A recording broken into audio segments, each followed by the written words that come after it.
Good morning, or good afternoon, or good evening.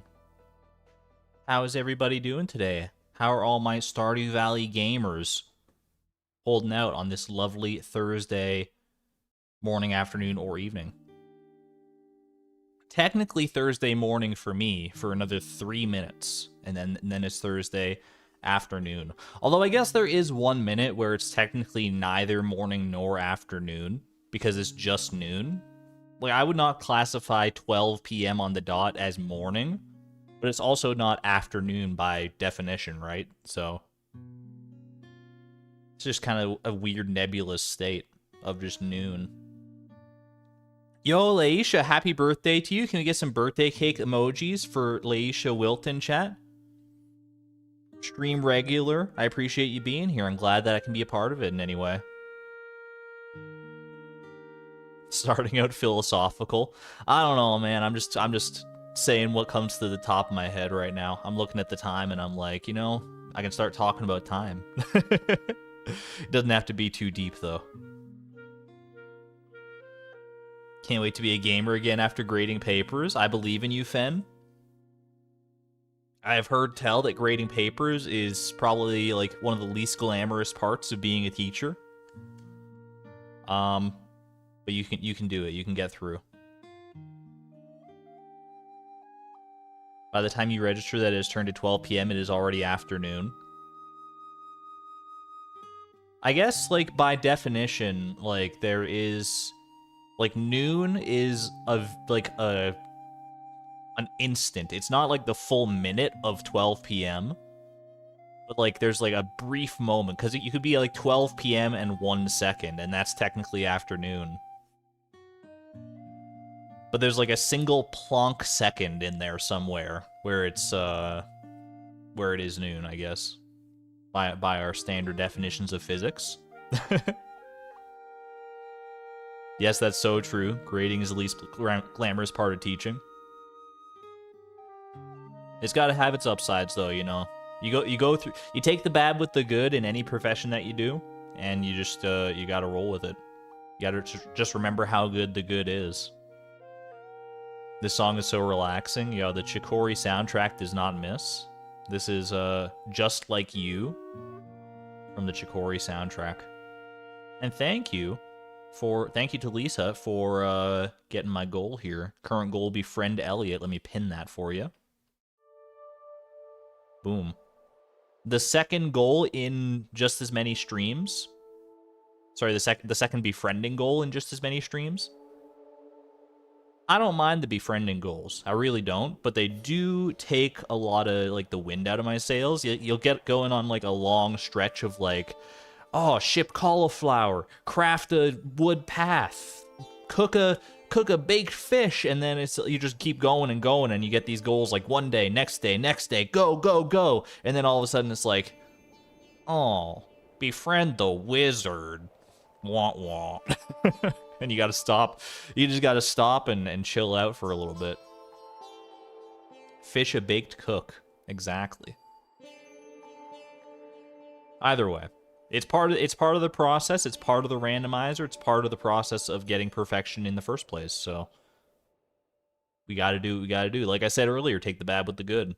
Not that befriending is bad. I do like befriending and seeing the hard events and, you know, getting new dialogue from the folks of the valley. It's always a good time. Either way, I digress. How do you guys feel about a little Puffertle, by the way? Hopefully in March you can have your master's degree. Yo, I believe in you, Xavier. You got this. You can absolutely do this. Best of luck to you. All right, let me pop over. We got Puffertle to do today. The daily Puffertle. I was a little rusty last time. Which fish got the best of me? It was the flounder that got the best of me last time. I will not be floundered today. I will not flounder amidst whatever this fish is. Okay. This is catch me with this largemouth bass. This is easy largemouth bass territory. No question in my mind. Pack one, pick one, largemouth bass. Okay. Not the mountain lake. That's acceptable. all weather, which makes this a tougher choice. If you can narrow down the weather, then it's like you get it in like 1 or 2 guesses at that point. Time. Largemouth bass is largemouth bass an all-day fish? I don't think it is. This might be a specialty fish because I'm seeing like season is yellow, time is yellow. This could be like an all-day situation. Hit me with a ghost fish on this one. Okay. It does not appear to be a specialty fish. There are time and seasonal constraints to this one. That is good to know. Okay, is it a river fish potentially? Could this be a river fish of some capacity? How about a perch? No, perch can be found in the mountain lake. That's silly. That's silly on my part. Smallmouth bass then. Nope, not a bass of any kind as it turns out. All right, so this is an oceanic fish in probability here. Understood. Could it be... What is a semi-easy ocean fish? Is this a sea cucumber? Not a sea cucumber. Location is yellow. Where can you catch a sea cucumber? You can catch a sea cucumber in the ocean, and you can catch it at the night market. So there's some overlap. I mean, I think it's just because, this might just be because it's like the night market thing that's making it yellow there, so it might be a purely oceanic fish, or it could be available on Ginger Island as well. I'm gonna hit me with a halibut here. Halibut. Okay. That makes me... So that tells me that this is probably a Ginger Island fish as well. I mean, I think it has to be a Ginger Island fish, doesn't it? Because it's available in the ocean, but not elsewhere. But also elsewhere, I should say. Okay. Is it the flounder again? Don't tell me it's the flounder again. Because what's available on Ginger Island? You got yourself the tilapia. I mean, you got tilapia, octopus, pufferfish, lionfish. Can't be the lionfish because that's not available in the ocean. It could be a tilapia, but I think it's too easy for a tilapia. Maybe it is a flounder again, dude. I don't know. I'm gonna go with flounder. Okay, all right. I didn't psych myself out too much. All right, not bad. I just had to believe it could be the flounder again. Down to the wire. Oh my gosh, they love the flounder on Pafertile lately. What the heck is going on here? Double flounder. Flounder. Technically not 2 days in a row because I didn't stream yesterday, so. Oh my goodness. Sebastian's on the Pafertile controls. My man does love his flounders. I mean, I guess there's a small enough pool of fish in Stardew Valley that it's just bound to happen. You get repeats like that relatively often. You know, one game I've been playing, one of these daily kind of Wordle type games I've been playing, except it's not Wordle, it's Pokedoku, where you're given like a grid of like Pokemon qualifiers. So it'll be like on the left side there'll be like grass, and then on the top there'll be like from the Kalos region, and you gotta find like a grass type Pokemon from the Kalos region, and you gotta fill in like a grid of like 9 spaces that way. Oh, it's a fun time. It gets my brain going. I love myself some good Pokemon based trivia games, because my brain is basically a Pokemon based trivia factory. At least when it comes to the games and stuff. Random means it's possible to get the same thing twice in a row. Very true. Yeah.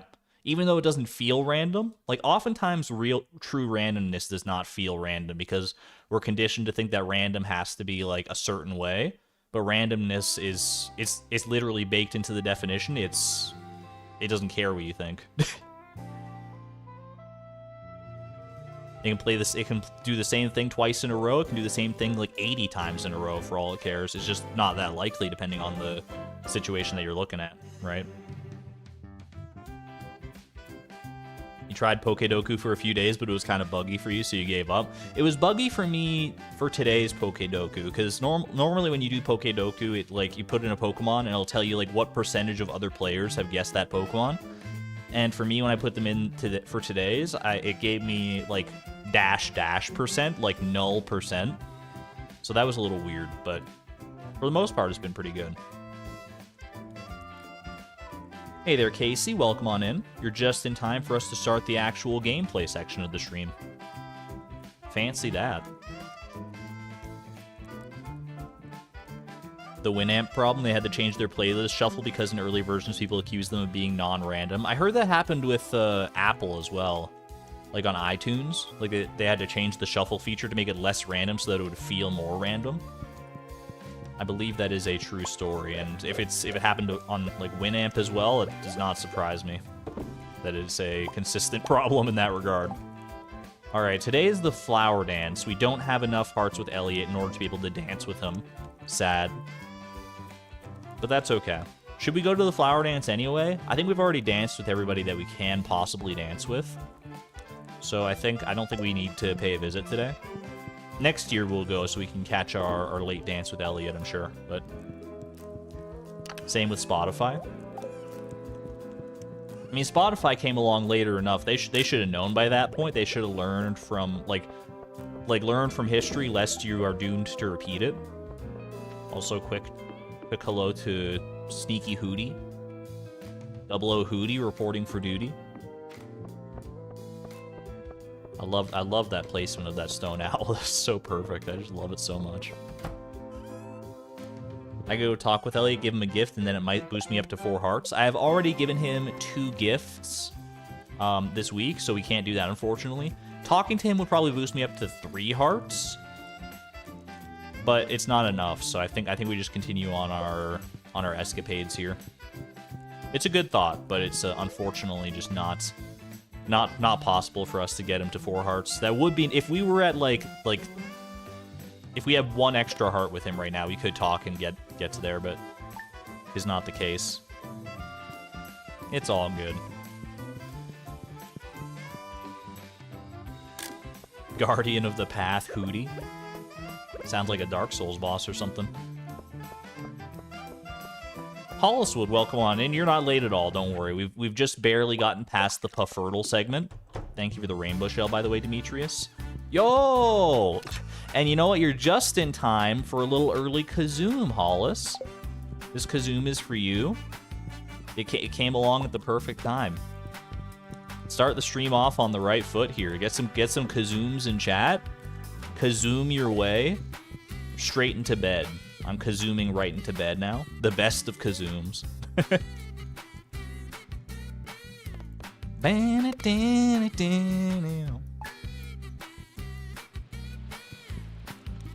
Part of me wants to like listen to Kazoom even when I'm not streaming, which is how you know that it's a great song. Like part of me is like, you know, if I'm having like a rough day or something like that, and I just need a little bit of a pick-me-up, need something to make me smile, I could put on Kazoom, and just immediately, after like the first few notes, I'm already dancing. Or at least, at the very least, I'm smiling, and then once the kazoo hits, you know I'm wiggling in the chair. Do-do-do. Forgot how good Beatrix looked in her new outfit. She is slaying right now. She is kind of girl bossing, not gonna lie. Alright, a little banana pudding. That's for when we need to befriend Abigail. I think she likes banana pudding, right? That strikes me as one of the things on her love list. It is also Pierre's birthday, hence the fried calamari. It'll come in handy eventually, I'm sure. Definitely a dance around the kitchen kind of song. That is totally the vibe of Kazoom, honestly. Alright, we're good to go, right? Yeah. We're not going to get to take Elliott to another movie until summer hits here, because Sunday will be the last day of spring. We can go out and give him a gift. But Monday is the start of summer, so I don't know if the movie that's playing this summer will be one that he likes. But I guess we'll figure that out. Hoot sweet here. I don't know what movie is actually playing this summer, so...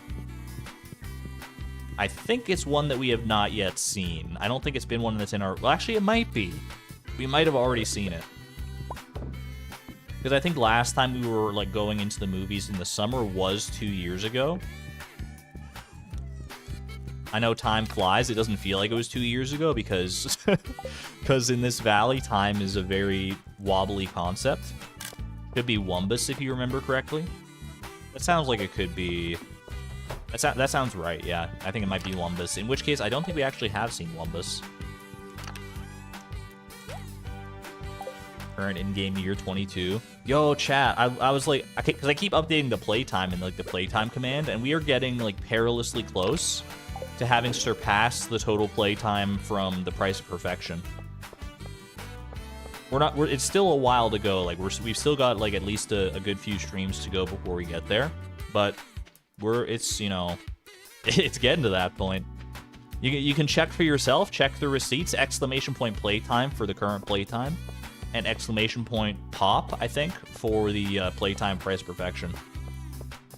You can compare and contrast for yourselves if you don't take my word for it. I don't know why I didn't take Iota out today. Yo, Maki roll, let's go! Wait. Yo, that's perfect. We can give that to the trash bear. I didn't even have to buy one on my own. That's awesome. Thank you, Kazoom, for that. That is just like, that is crazy lucky. All right, and we've got time to kill while we're waiting for Elliott. So let's go give the trash bear his good eats.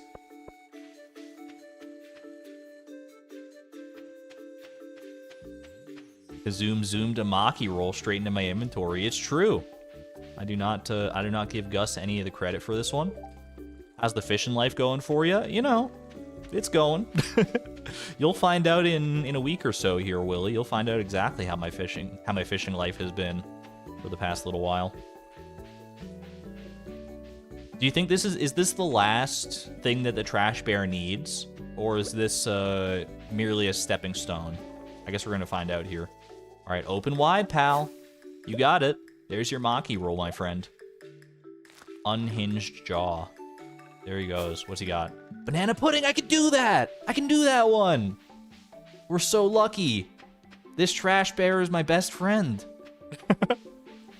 We literally got a banana pudding yesterday, or like today, maybe. I don't even remember. I don't know. All I know is we have some in our chest.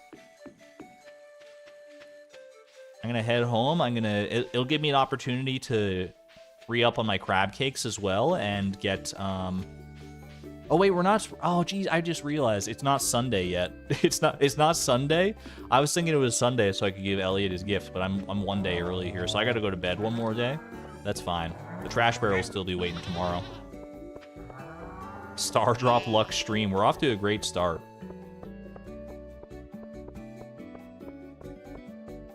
I gotta ride this lucky wave while I can. It started, believe it or not, this wave of luck started prior to the stream. It started last night, as far as I could tell. Because probably last night is one of the luckiest things in gaming that ever happened to me. And this is gonna like be relevant or interesting to like 1% of chat maybe. So I apologize for that. But I have been getting a little bit back into playing old school RuneScape recently, just because it's been on my mind and I've had the itch to play it. As many RuneScape players will tell you, you never quit RuneScape, you merely take long breaks, and I'm back from my first break in a while.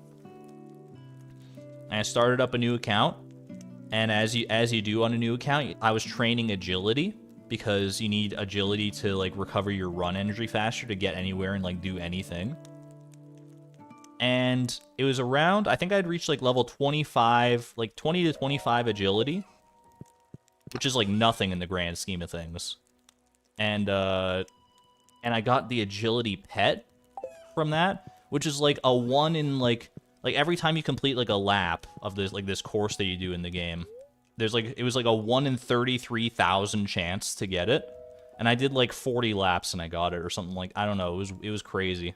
It was you just have to take my word for it. I'm doing a poor job at explaining it to you, but like 1 in 33,000, you can't deny there's some luck happening there. So it was a pretty wild time. Are we good to go? We're good to sleep? Yeah. And I'm glad to see that luck is carrying over into Stardew today. Will it carry to our randomizer? Will we get any better lucky goals today? Is the real question. We got to befriend Elliott first and foremost before we can figure that out, but it's gonna be It's gonna be interesting to see. Reminds me when you used to play Hypixel Skyblock. I need to play Minecraft again, honestly. Yeah, I haven't touched Minecraft in like years at this point.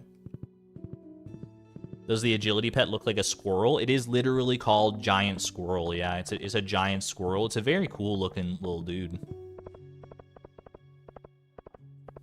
I quite like them.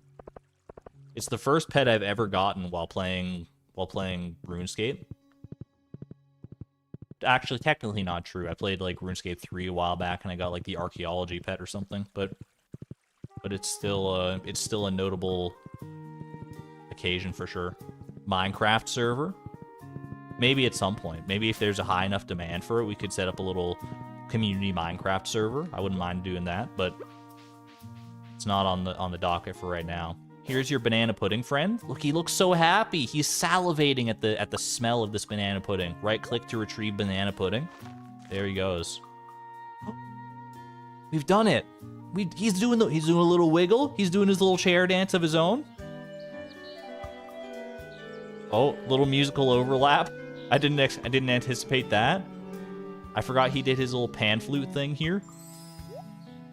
Oh my gosh, that's so nice. That's so much better. Thank you. Thank you, Trash Bear. What a legend. And away he goes, Mary Poppinsing his way out of the valley. But not before a little bit of extra sauce here. Oh yeah.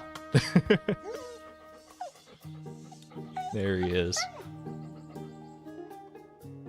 Little love for Dusty. Well, there you go. There you go. Trash Bear successfully befriended. Look at this. So much better down here. It's so much more just like appealing to the eye. Not that we go down there all that often except to visit the Trash Bear, obviously, but it is nice. It's just a nice feeling, you know. Do some good around here. Hope there's more Dusty content in 1.6. Imagine 1.6 drops and Dusty is a new befriendable villager with heart events and all. Instead of marrying any NPCs, you can adopt Dusty, which wouldn't make any sense because it's like Alex's dog, but still. In principle. There's Dusty content in Expanded. Hey there, Image Unknown. Good to see you. Steal Dusty from Alex. Yo, look, he's so happy. Did you see his glowing eyes there? Kind of looked like Cujo for a second.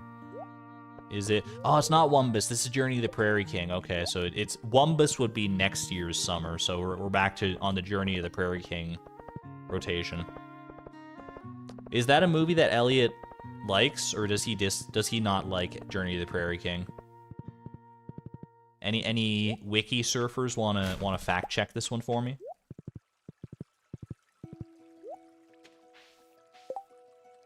We do not have an exclamation point Elliott, but that would he dislikes it. It didn't strike me as a movie he would be particularly fond of.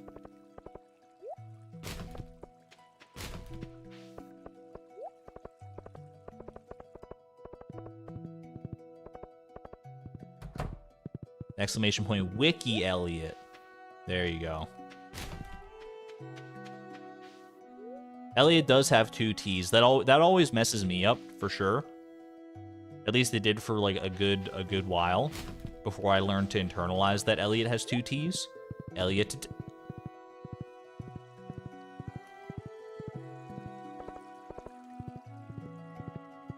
What IRL movie would Elliott like? I mean, Elliott's like a hopeless romantic. I feel like he'd be a sucker for any kind of like dramatic romance movie. He'd probably love Titanic, I would have to guess. Documentary fan. I think I mean he's fond of the documentary in Stardew. Train passing through the valley.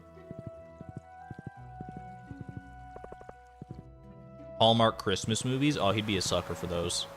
For sure. He's definitely... Oh, he's out early today. Look at that.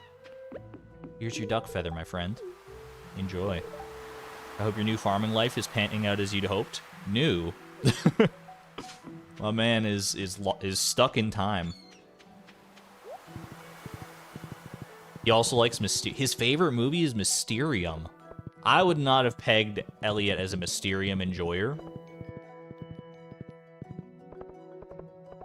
But, you know, I also wouldn't, I wouldn't peg myself as a Mysterium enjoyer just by the, persona that I present, I suppose. But I do love, a good, horror, mystery, thriller kind of movie, so... Can't judge a book by its cover, right? Can't judge Elliott by his hair. But he does have pretty gorgeous hair. No doubt about that. Alright. Oh wait, I forgot. I gotta let the Junimos harvest today. I don't know if we're gonna get much use out of all this rice that we've got growing down here. But I'd rather have the rice than not have it. Be free. Be free to harvest once more, my Junimo friends. Enjoy. I will take this honey. This wild honey. We could make a mill. I'm more and more tempted every day to make a mill. Is Prairie King movie next? Prairie King is the next one, yeah, so unfortunately he's not going to be too fond of that. That's okay. We'll just continue befriending the old-fashioned way. We definitely have the cloth, very true. And if we don't, then we have the aquamarines to make the cloth happen if we want to. Get these mushroom saplings out of here. The mushroom forest is in full swing. I didn't realize how much of a mushroom grove we had going on down here. I've already got a mushroom cave. I don't need a mushroom forest, but it is nice to look at. It definitely fits the vibe in fall, especially. But even outside of fall, mushroom trees are pretty nice. The old-fashioned way before movies were invented. Exactly, you know what I'm talking about.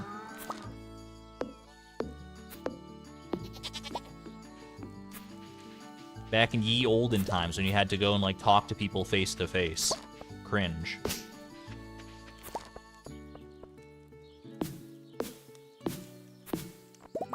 Gotta prune these pine trees as well. I could put down more pathing here in order to prevent the spread of pine trees.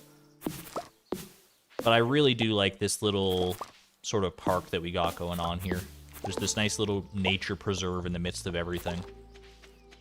I couldn't encroach upon it any further than I already have without feeling bad. Harvesting's gonna take forever. Might as well hit Robin up for that mill. You know, they are taking quite a while here. I'm just realizing they're only halfway done. Are we really gonna build a mill on impulse? Just like as a snap decision? I mean, I think you already know the answer. What do you need for a mill? You need wood and you need cloth. Do you need anything else?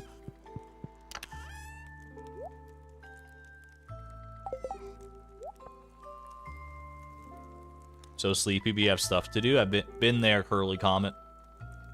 My advice to you, if you're sleepy but you got stuff to do, is just force yourself to stand up and just take a few steps around. It'll start waking you up a little bit. I know it's not always that easy, but if you can just stand up and get going, even if that's all you do, just it'll get the momentum going at least.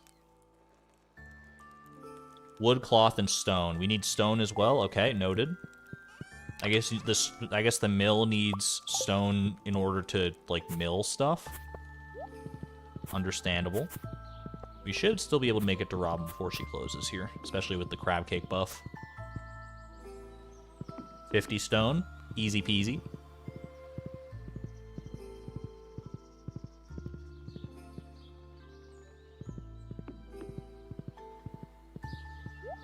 All right. This is the first mill that I've built in a very long time. They are pretty. 50 stone, 150 wood, and 4 cloth. Let's get it done. Where should we put it is the question. There are so many options these days. Our farm has expanded. We are not out of room in any capacity here. Where would we put the mill? I don't want to encroach too much upon like spots where we have grass growing. The grass is pretty helpful for our animals. Down by the crops, you think? Behind the greenhouse? We could do like a little beachside mill here. We could do, I mean, I don't want to put it like where it's going to block like the line of sight to the crops. Don't want to put it too far down here either. We could put it like up here. Like maybe up here wouldn't be like a terrible spot. Over on the island. I feel like over here is kind of nice, honestly. Next to the tiny pond. I think like maybe, oh, maybe like right here, like it's like a centerpiece. Because this is kind of like the center of the farm. Next to the hootie on the ocean by the right. It's pretty, so it should go in a pretty spot. I think this is actually a pretty good spot right here. In fact, I would even go like one over so we can get around it on all sides here. Maybe even one further up. I think I'm gonna do it like. I think I'm gonna do it here. Yeah, I feel this feels good. Feels like a nice spot. We'll get to see it, and it's aesthetically pleasing. So I want it to be in a spot where I'm gonna see it on a semi-regular basis. How much use it's actually gonna get, I could not begin to tell you right now, but at least we have it if we do want to use it, right? Tiny pond mill. Sounds like the name of a local landmark for a village of like 200-something people. Oh, you want to get to the grocery store? Sure, just go a couple kilometers down the road to the west and hang a right past the Tiny Pond Mill, and you'll be there lickety-split. That's kind of the vibe I get from that. It's cozy, I like it. Alright, I think we're good otherwise. We just gotta... I think the Junimos are probably about done harvesting the rice here. I still hear them scything away, so one more to go. A few more to go, actually. Did the scythable crops take longer than the non-scythable crops for the Junimos to get to? I feel like that took, like, considerably longer than I would have expected, but either way, thank you, Junimos. Thank you. I will take these, and we'll store them for now. Till such a time as our mill is prepared to turn them into fresh, fluffy rice.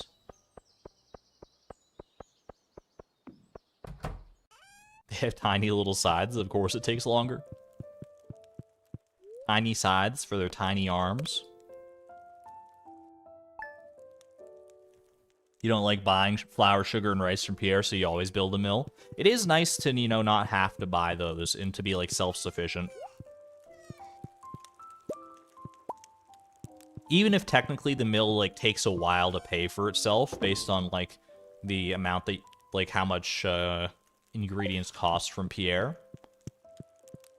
So, like, if you're playing, like, purely optimally and efficiently as you can, then the mill is going to be, like, a net loss most of the time. But it's a net gain for, like, the vibes, right? For the vibes and just the feeling of being, like, a self-sufficient farmer. It just feels nice not to have to rely on Pierre for that. Which is why I'm hoping, if there's one thing that I would further add to 1.6 beyond what we've already seen, I'm going to be happy with 1.6 no matter what. Guaranteed. It seems like it's shaping up to be a great update. But give us something that we can... Give us a way to make vinegar on our own.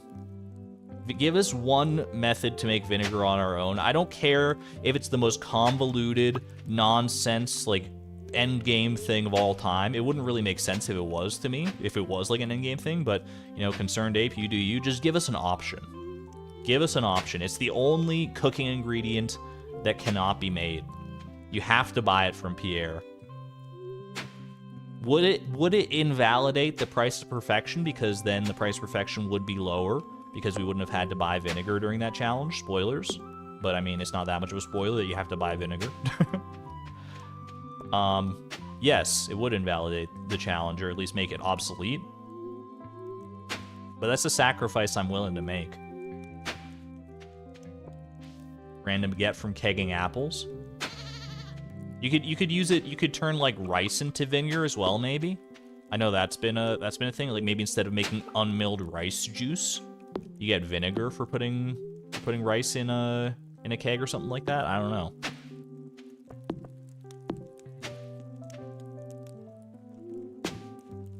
Grapes. I mean, grapes should, I think, still make wine in a keg, but maybe there could be a different way to make vinegar. I mean, we could just have like a whole new machine for it. Like there's a machine, there's like the cheese press, there's the mayonnaise maker. There's a precedent for like machines that are exclusively for one specific product. Why not like a vinegar fermenter or something like that? I don't really know how you make vinegar in real life, to be honest with you, but I believe it involves fermentation to a certain degree, right?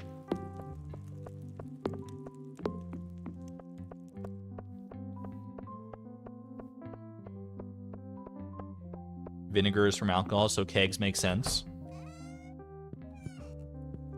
There are grape-based vinegars. So if we had that could work then if we had like a specific vinegar machine, and then you could put grapes in that, so that you can maintain like grapes in a keg make wine, but grapes in this in like the vinegar factory makes vinegar. It is something you use very infrequently, so unless there were like more recipes in 1.6 that made vinegar more useful in some way, it's just one of those things. The other thing you could do is just remove it from the game. Like, because it is so infrequently used. What are we planting? It's a great question, actually. I'm not sure what we're planting today. We planted rice last season. Let's just go to Pierre's and see what our options are right now.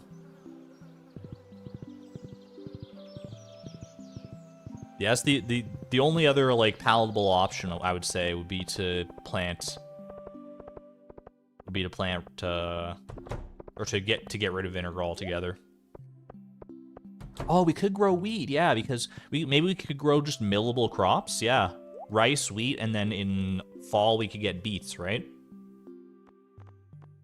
Or more wheat, technically. Yeah, I think I'm down for that. Year of the mill. Get some mill emojis in chat. All right, let's weed it up. I probably have wheat seeds at home, but they're like 10 gold each. It's not a big deal.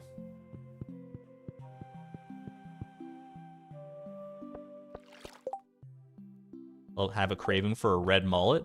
Best of luck with that, Leia. Whoever you are.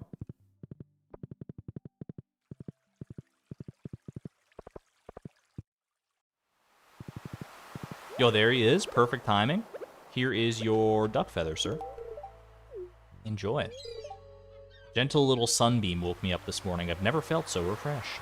Is that 4 hearts with him yet, do you think? That is exactly 4 hearts, pretty much. So that means we unlock 4 heart event, which is at, I think, I was glancing at Elliott's wiki page prior to the stream starting. I believe his 4 heart event is at the saloon between 3 p.m. and, like, I don't know, later in the day. Like, as long as it's past 3 p.m., I think that's fine. How is there no windmill emoji? There's not an emoji for most things, unfortunately. Most things that we would desire there to be emojis for. You just have to get creative. 3 p.m. and 10 p.m. Thank you. We can easily get there for sure, because we still have to plant all our wheat. And by the time we've planted all this, I don't even know if I want to water it or not. It's technically not like that pivotal that we do water it.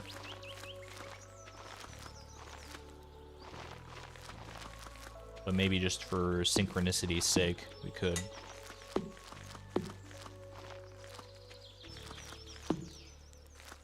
Don't bother watering.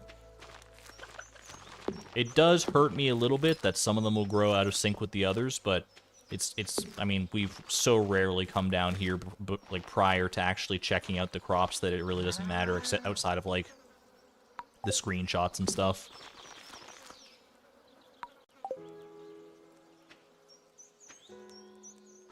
We have wheat seeds at home. Meanwhile, the wheat seeds at home are just turned into flour.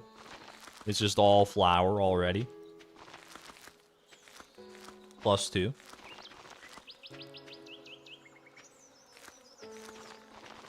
Junimos have been turned off of harvest. Don't you worry. I'm starting to get in the rhythm of doing all these granular chores. And look at that. It's almost 3 p.m. It's like perfect timing.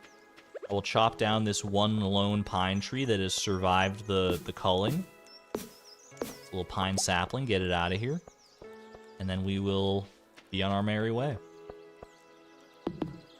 Yeah, so we're not going to take Elliott to the movies this season, because while we technically do get some friendship points out of it, it's not worth, like, the time or money investment to take him to a movie that he doesn't like.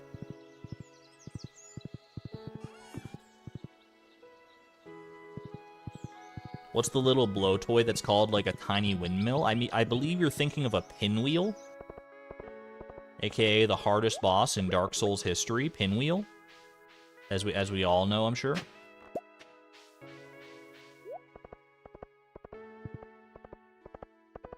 I think that's about as close as we're gonna get to a windmill emoji, Colleen. It took a little while, but we got there. The wagon wheel's also pretty good. Man, so many people are here so early. It's only like 3:30 p.m. I guess it is kind of could be kind of a lunch rush kind of a moment. There he is. Hello, Beatrix. What a pleasant surprise. Yeah, I definitely wasn't stalking you and didn't plan this out at all. I definitely haven't read an entire bibliography on your life so that I would know exactly where you were at this time of day. This is just happenstance. I was just stopping in to relax after an 8-hour writing session. 8-hour writing session. So it's 3:30. My man started writing at 7 a.m. I guess that's not that unrealistic. You wake up at like, wake up bright and early at like 6 a.m., get your breakfast, get cleaned up, and start writing. Still, that's some commitment right there. Bartender, fetch me your finest ale, and bring some wine for the lady. My man is talking to Gus like he doesn't know, like they haven't lived in the same town for 20 years together and gone to every festival and seen each other like so many times before now. Calls him bartender. What the heck? There you go, sir. Gus is not having it. That's the most passive-aggressive sir I've ever seen. To your doom! I mean, Beatrix does sometimes strike me as a campy Saturday morning cartoon villain, but I don't think she would say to your doom. I think I'll say to our friendship. That's a great idea. Here's to us. Let's go. Gus is so mad in this scene. It's true. Gus is just over there fuming. Gus is fuming. Elliott's getting tipsy. It's a great old time. Bro, where did everyone go? The scene got a little too rowdy as soon as Elliott got tipsy there, I guess, and it just, you know, everyone got kicked out or vamoosed. Skedaddled their way on home. To your doom loses 50 points anyways, but it would be funny. You can't deny that it would be a funny answer.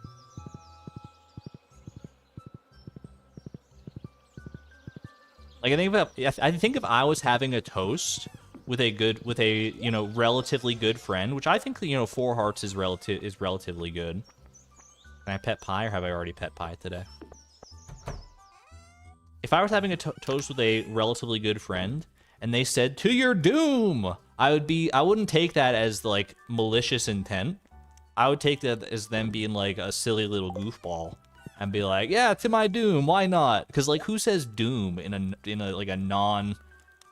in like a non-ironic context?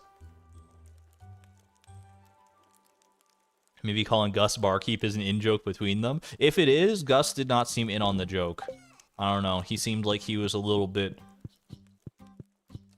taken aback by it.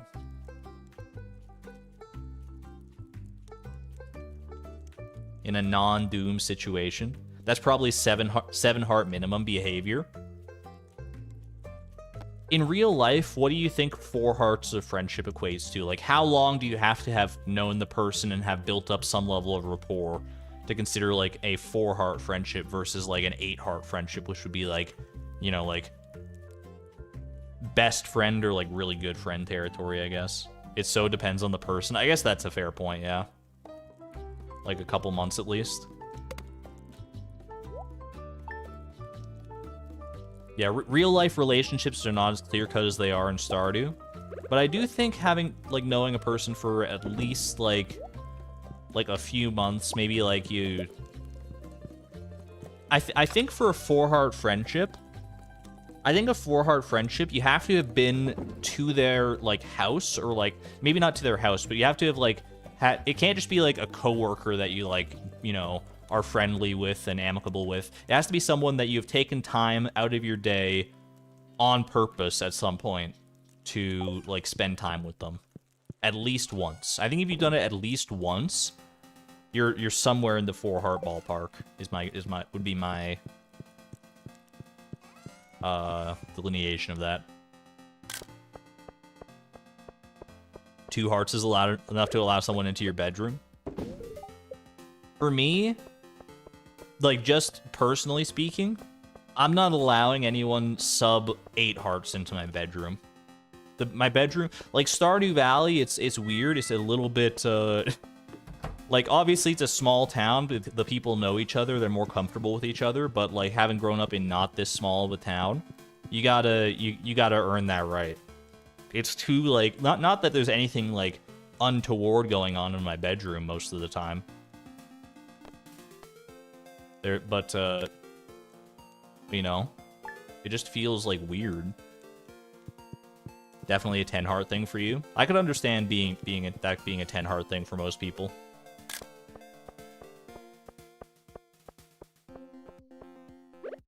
No one's allowed in your bedroom. It's the disaster area. I feel like if someone, like... Oh, the windmill! Look at it go. Oh, it's so... Why is, like, the windmill so, like... It's, like, 60 FPS compared to everything else in this game is, like, 30. Well, no, I think this game is 60 FPS, but this seems like higher frame rate than usual. The windmill is kind of sending me. Is spinning. No one except immediate family members come into your bedroom. Yeah, it is a little weird how normalized it is in Stardew to just go into someone's bedroom, especially when they're still, like, in bed. That's definitely, like, a no-go most of the time, unless it is, like, immediate family or something like that, but...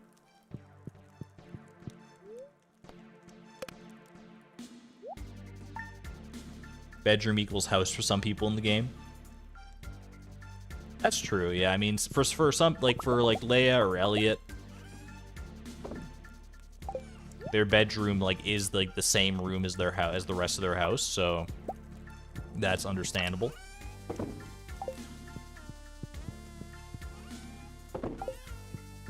It's a bit more understandable if you just got, like, one little living space there. Then I mean, at that point, it feels less like you're letting them into, like, your bedroom, and more like you're just, like, letting them into your home, which is fine. I feel like letting someone into your home, that feeling supersedes the feeling of that you're, like, letting someone into your bedroom. If your home and your bedroom are, like, one and the same thing, if it's, like, just one space. If that makes any sense. Wish you could, like, knock first. The knocking technology has not yet been invented in video games, especially not in RPGs. Ask any Pokemon player, they're never knocking on a door. You just go into people's... You don't even need to befriend anybody. You just go into a stranger's house, you talk to them, and they give you, like, a quick claw.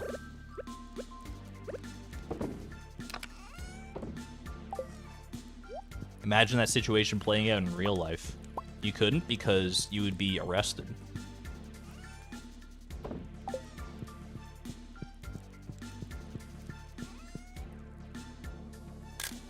We'd have to nix the being asleep part, or it's equivalent to having a sleepover. 7 to 8 hearts. Is a sleepover a 7 to 8 heart event?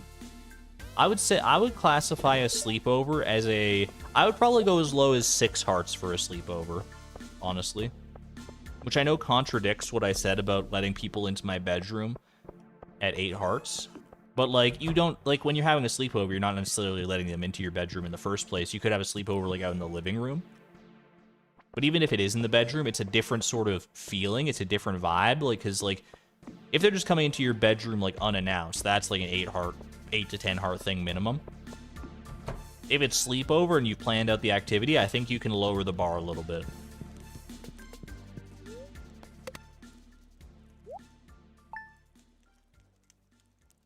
One time your dad accidentally broke into someone's house. What the heck?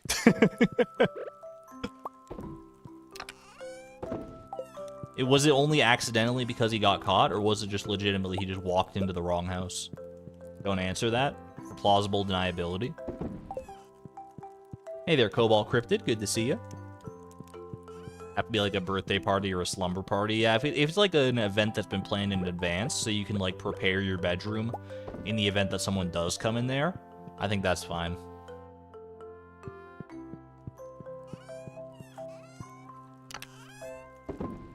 Have you guys ever been to like a neighborhood barbecue? Because there are some times I've never been to like been privy to this personally, but I know it does happen where like if you like live in like a tight-knit enough community, sometimes like your neighbor like 3 doors down could have a barbecue and invite like the whole neighborhood. And in that case, a lot of the times they'll just have their house open and people can like come and go like through your house into your backyard where like you're having the barbecue and stuff. And it just feels like people can just be like walking through your house, going upstairs, going down to the basement, going like just examining your home and like silently judging you. It freaks me out, dude. Cul-de-sac barbecue. Obviously not all barbecues are made equal. Also, I love the wheat field. Ew, it's looking very pretty down here. Yeah, not all barbecues are made equal. Not all of them are going to allow you unbridled access to someone's home, to someone's private domicile, where they will not be harassed. But a lot of them do. Dragon Tooth, too much XP for me. Too much fishing XP for it to be worth it for me, I think. Also, I completely forgot. I've been waiting for Elliott to come out of his house. I can just, like, go into his house. I completely spaced on that. And that's going to pay off today because he wouldn't come out of his house anyway. It's raining. Stingray Pond has been coming in clutch for sure. Not today, it turns out, but most of the time.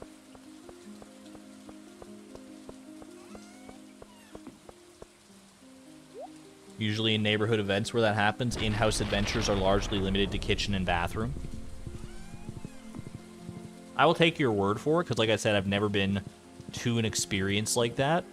I've never been in... Actually, I mean, I probably have been, but I would have been, like, 5 years old or something like that. So it barely counts. I was merely dragged along for the... Because my parents didn't want to get, like, a babysitter or whatever. Have I tried playing the theme on his piano? I would play the theme on Elliott's piano, but I don't know how to.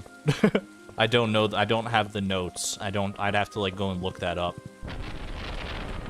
I know there is like a fun little Easter egg if you play the notes on his piano. He gives you like a little thumbs up or something like that.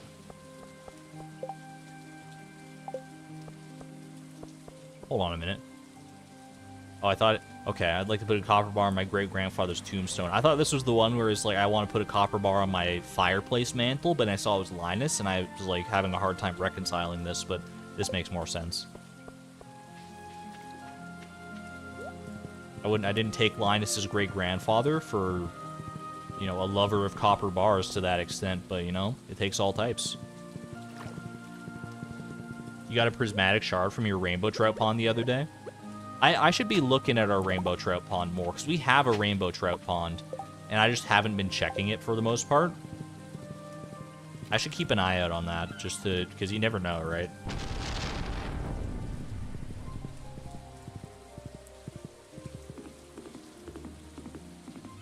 Do I know Linus's great-grandfather? Linus's great-grandfather is Midas. It's just a naming convention, you know, Midas, Linus, and Fidus. You might be like, is it the same Midas as from the story where he touches everything and it turns to gold? That's exactly the same person. Linus comes from royalty. You heard it here first. I think we gotta wait till what, like 9:30 until we can get in here. It's like 9:30 or 10 or something like that.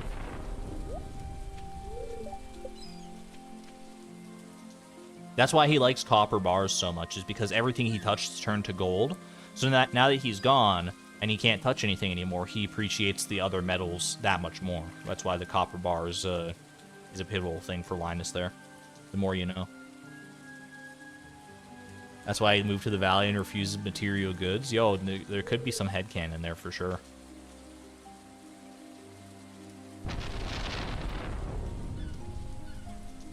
Linus moved to the valley without his family. How can he have his great-grandfather's tombstone in town? I don't think it said it was in town. I think he just said he wants to put it on his great-grandfather's tombstone. Maybe he's making, like, a trip to go visit. That's why Linus's clothes are yellow. He's wearing, like, gold fleece.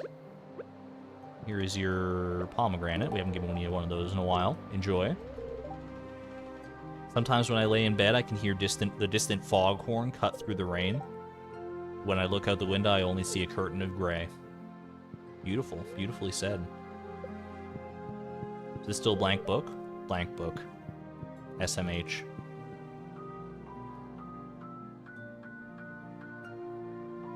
I don't know how to play this. How to play the theme on this. Can anyone guide me?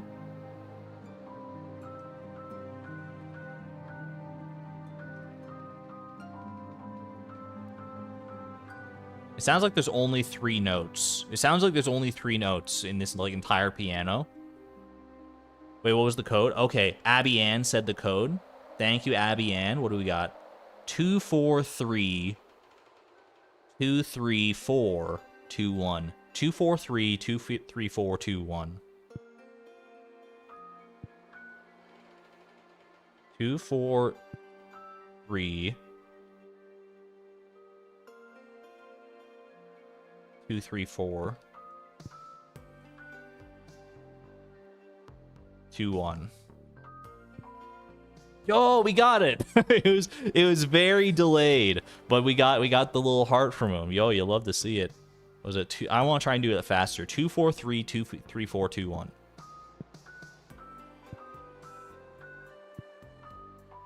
There we go. I heard it a little better that time. Heard it a little better. New technology unlocked. Thank you, Abby Ann, for that one. What if every time you played that, you got, like, 1 friendship point with Elliott? And you could just, like, you just keep doing that over and over again and get more and more friendship points with him? That would be a neat little quirk. Or, yeah, maybe you could just get friendship points the first time you do it. That might be better, because otherwise it would just be like, you know, you could just grind out max friendship with him, and that would be probably not the way you would want that to go down. What if you got 8 hearts for playing it? Maybe you do. Nope.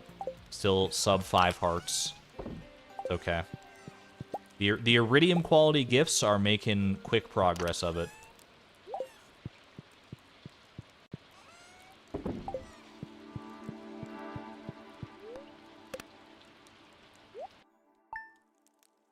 Have a good one there, Zipporah. Thanks for hanging out for a little bit. And enjoy your class. Take care.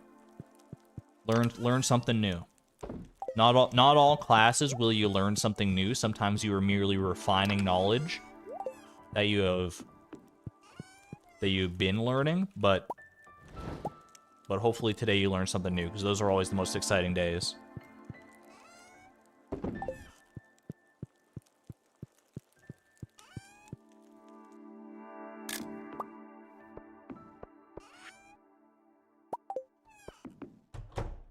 I think next year I might, like, not necessarily go back to school, but I might, like, go and just, like, take some classes on something just because I want to learn. It's been so long since I've been in, like, any kind of a school setting or anything like that I feel like I'm just missing it, and I need to exercise my brain a bit more. I exercise my brain in certain ways anyway by like doing like research and stuff for challenges and videos and just games that I play on my own on the side. Speaking of, an idea came to me yesterday for a new challenge concept, or possibly a spin on an older challenge concept that I have to iron out the details for it, but I'm curious to start at least doing some preliminary research on that one. So, you know, the well has not dried up yet, I'll just say that much.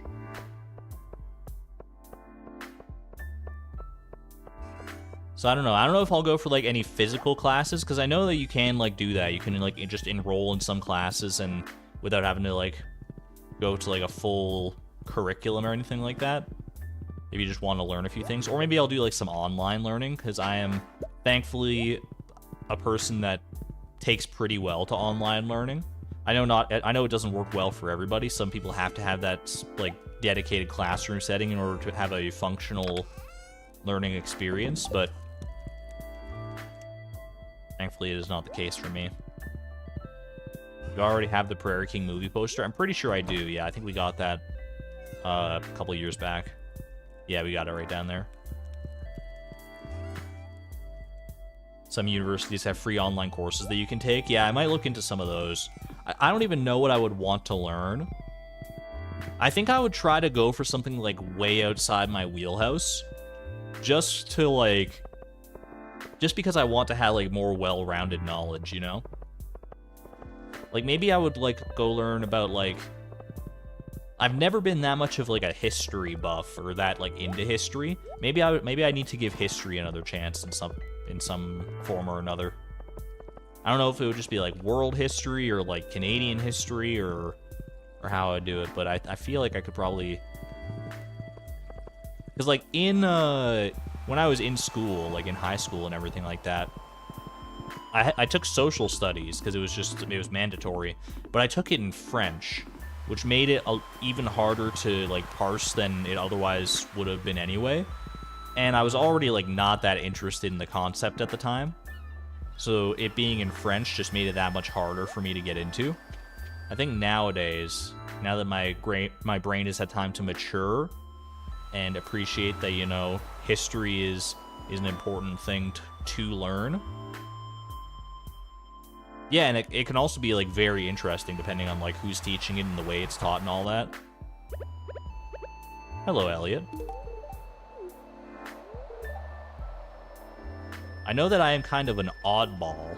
No, I mean, you know, I hope you don't mind. Hey, you're among good company, Elliott. Raise your hand in chat if you would classify yourself as an oddball, proudly. Someone raise their hand for me. Raise both hands. I think we're all a little odd around here, and I wouldn't have it any other way.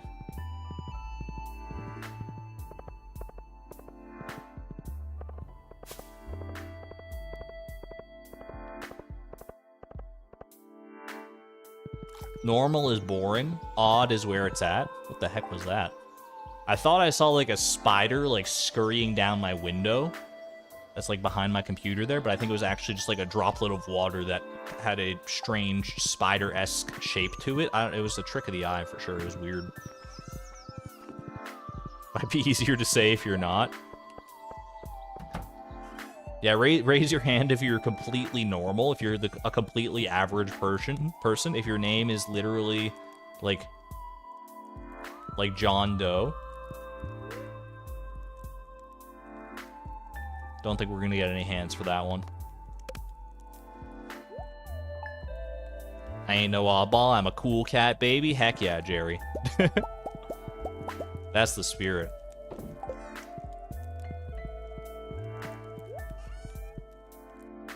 Took you 10 years to finish your undergrad degree. No matter how long it takes to finish a degree of any kind, I always have like mad respect for that. To finish any kind of long form like goal like that is it takes a concerted amount of effort and commitment to see it through to the end. So no matter how long it takes you to cross that finish line, just know that I'm always cheering you on. Many of you listening are probably like partway through some kind of long form goal, whether it's school related or otherwise. And I just want you to know that you can do it. I believe in you. You're gonna get there. It might not be today, it might not be tomorrow, it might not be for the next, like, 20 years. But you're gonna get there. Because you have it within you to do it. I don't need to give a gift to Elliott today, do I? No, I've already given gifts. Alright, we're good. We're not at 6 hearts yet. We're just barely past 5 hearts. So very worth it, even though you chose not to pursue the career. Yeah, sometimes, you know, education for education's sake is still very much worth it, even if you don't end up finding a career in that field. Having that knowledge is going to benefit you in the long run, no matter what.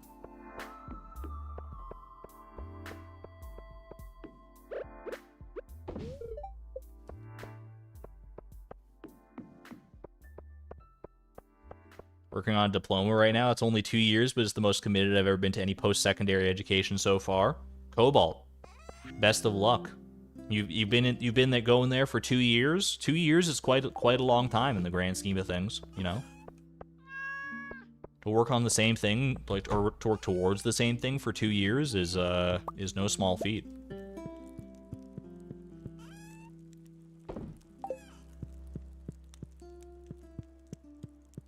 Yeah, like, whether it's, like, education or any other, like, even, like, a creative pursuit.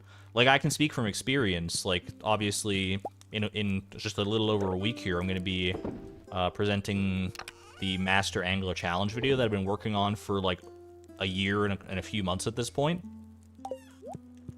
And just having that done is going to be, like, so like rewarding. Having that out there in the world, whether people like it, whether they don't, whether it, you know, whether it succeeds or fails in the grand scheme of things, even though, I mean, having it out there is a success in and of itself. Just having finished it, I feel pretty proud of myself for having seen it through. And maybe some of you out there, if you're not pursuing school in any way, maybe you have a creative pursuit or a non-creative pursuit even that you're taking a similar approach to. And the same logic applies. Oops, didn't mean to hit that tree. I was aiming for this. I was looking at chat and chopping blindly. That's my bad.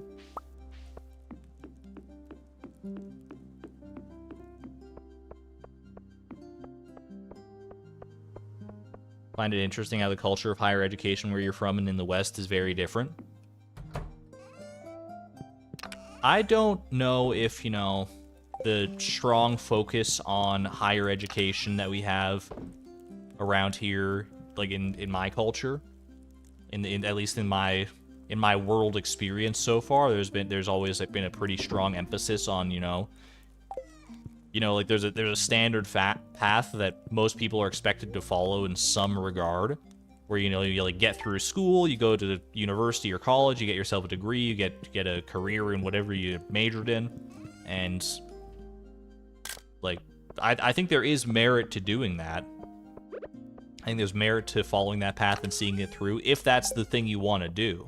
That's the caveat, and that's what we're seeing more and more recently. I think there has been definitely a cultural shift in the past, like, 20 years with the exponential increase of, like, access to the internet and, like, the sophistication of the internet. The world's much more interconnected than ever, and there's many more options to people who don't choose to pursue a post-secondary education. That I think that, you know, like, society is evolving to a certain extent to accommodate that. I think we still have a long way to go. But I definitely think there are precedents now where, like, you don't even have to finish, like, necessarily your, like, any education. I think having education in some capacity is going to be beneficial for most people, like going through at least, like, a few years of education is, like, you need at least the fundamentals, right, in order to be able to get by.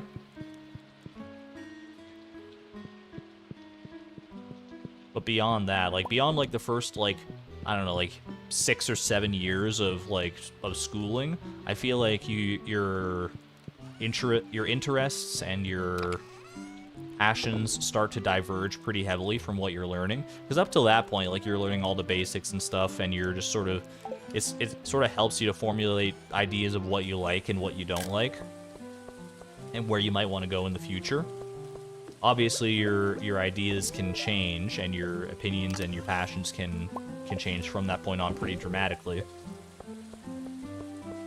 But it at least gives you a firm baseline to work with, and then from there, I feel like there should be more of a... I feel like it should be more elastic, the learning paths that you can take from that point on, rather than everyone following the same path of, like, you know, you have to take math, you have to take English, you have to take social studies, you have to take phys ed, you have to take all these things. I think, you know, there should be more customizability, I guess. I feel like you should be able to customize your learning experience and curate it for yourself, or at least choose from, like, multiple different possible curated paths a bit sooner than you can in the current schooling landscape. But I don't know, that's a whole big discussion you can get into, I suppose. You started liking school a lot more once you started studying music in college. I really liked school when I was in it, but I think there is definitely merit to that idea that, like, once you get past, like, your mandatory schooling, you start to appreciate and like school a lot more because you have more options. Like, because you get to curate that experience for yourself a bit better, right? Like, you get to decide, like, hey, I'm going to go to music school, I'm going to go to, you know, law school, I want to study to become a doctor, whatever you might want to be. You get that choice. And because you have that choice, it's empowering. Like, you choose instead of being told that, you know, you have to learn geometry, you get to choose to learn linear algebra. Although why anyone would choose to learn linear algebra is beyond me. Just kidding. I don't really know much about linear algebra, but I feel like it's a little over my head. I like math, but it's gone a bit over... The times I have been presented with linear algebra, it's gone over my head to a pretty significant degree. You don't know what I mean by linear algebra? I don't really fully know either. I just know that it's one of the higher ends, like, concepts in math. Like, I like algebra for sure. Linear algebra is something that you start learning in, like, university and beyond.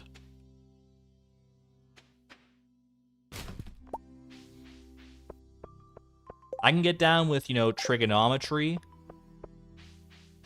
algebra, even calculus. Like the calculus that I did learn, I quite enjoyed my experience with it. I don't know if I could tell you that much about calculus anymore. I could probably, you know, if I dug deep in my brain, I could probably find some elements of it. But you start getting into linear gealgebra. I don't even know where the heck that came from. Ooh, I love the green water. Crab mating season.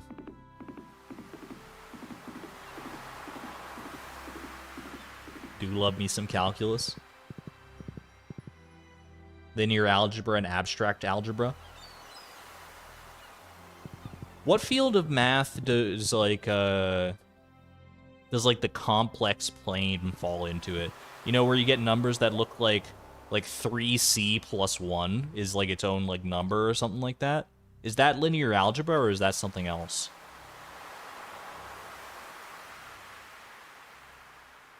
Literally all of them. That's calculus. Geometry.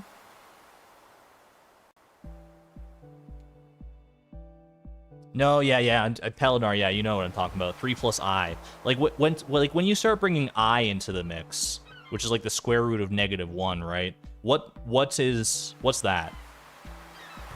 What's that field?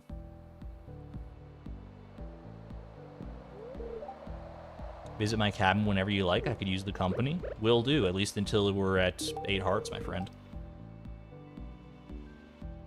C is a calculus thing. C could also technically be a physics thing, you know, speed of light and all that.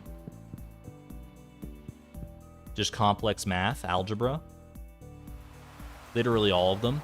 There's specifically complex function analysis or calculus for functions that take in complex inputs and give complex outputs.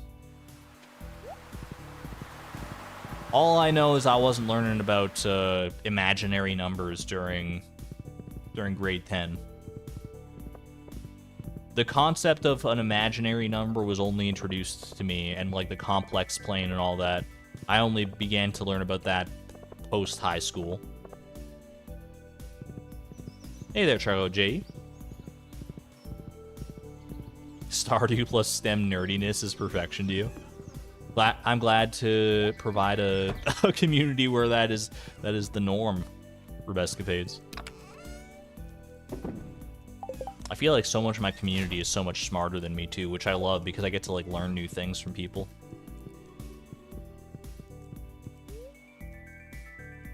Real numbers are bad enough. Why do we need imaginary numbers as well?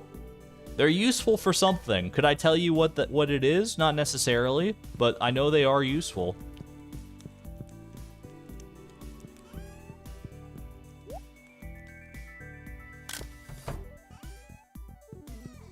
Complex numbers are very useful. It's a shame they're taught badly. Yeah, I think they're actually like easier to grasp than I probably give them credit for. I remember like when I was like there was a brief stint of time where I was like in university and I was learning about complex numbers and imaginary numbers and all that stuff, and it was actually making sense to me at the time. I was like, oh, it's not as bad as I thought it was. Like just based on the names, it feels like like just based on the names and the concepts and ideas, it seems like a very tough bit of math to penetrate. But if you're mathematically inclined even a little bit, you're probably gonna do fine. Like I've said before, I think I brought this up before. The only part of math that I've ever really struggled to get into and understand and like process is mathematical proofs. You know, like 2 + 2 = 4, but why does 2 + 2 = 4? Brother, my best guess is, you know, you got 2 apples on 2 different sides of the table, you bring them together, and now you got 4 apples. Is that good enough? No? Okay, well, I'm lost then. Proof by induction, yeah. There's proof by induction, proof by contradiction, and like another one, or probably like multiple other ones, but the ones I remember are proof by induction. The ones I at least remember the names of are proof by induction and proof by contradiction.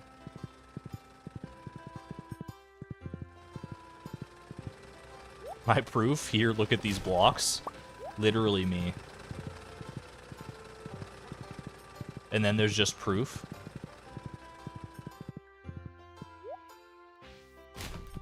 I feel like proof by contradiction is probably the one that makes the most sense to me. Like, you prove that something can't be a certain way, therefore it must be the other way. That, like, I can at least sort of start to wrap my head around. Proof by induction, I don't even remember how you get started with that sort of thing.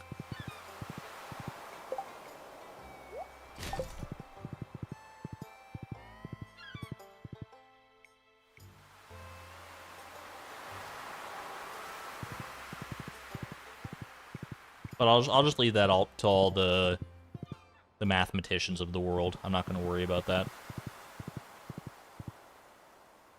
Used to play a game called WFF in Proof in academic games when you were a kid. Don't think I've ever heard of that one.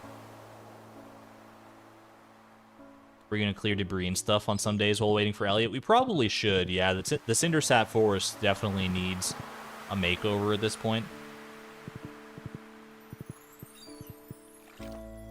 Proof by induction is done without recursion. I understand all of those words separately. When you put them together like that, it still is a little baffling to me.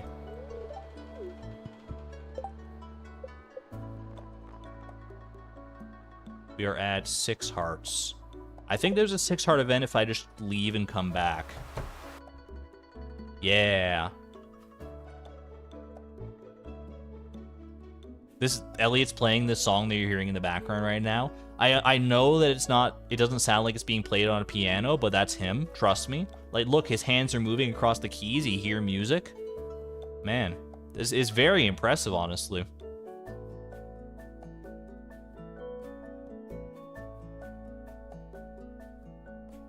It's like, that's the most impressive piano performance I've ever heard.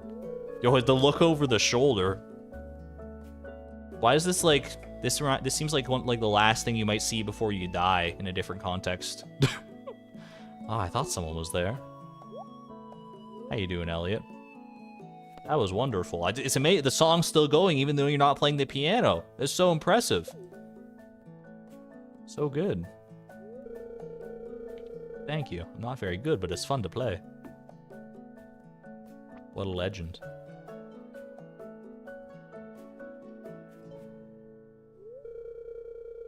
I've been working day and night to try and finish my book. It's been driving me insane, Beatrix. I mean, to be fair, you've only been working on it for like a month, based on our current timeline here. Occasional tune is the only recreation I allow myself. I feel like that's, you know...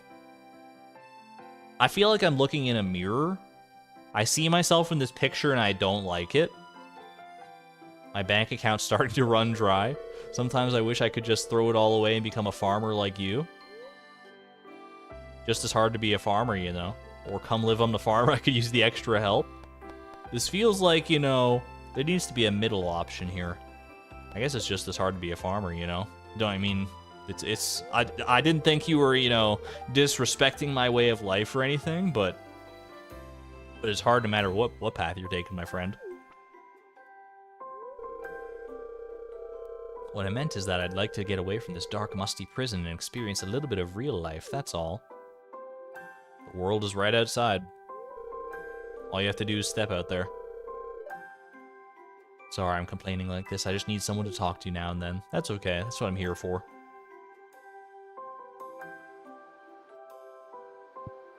It's nice of you to visit. Anyway, bye! Catch me on my farm. Why don't you come visit me sometime, mister? My only recreation. I've seen you at the pub, Elliott. Proof by contradiction!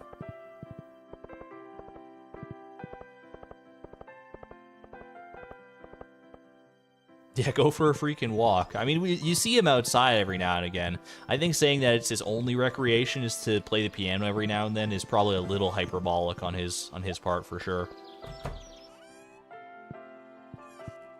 It's like how when I was like deep in the editing trenches for the Master Angler video, I'd be like, oh, I barely give myself any time to any kind of breaks, but I was taking probably more like little micro breaks and doing other things than I realized.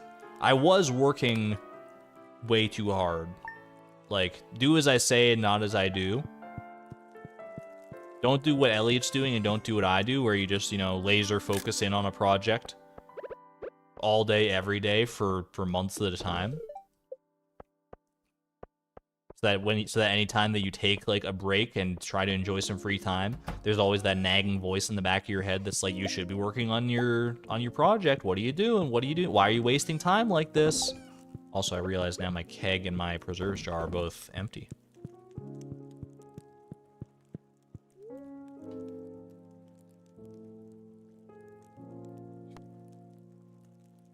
Don't think he was being truly literal about the prison. Mine prisons exist too. That's true.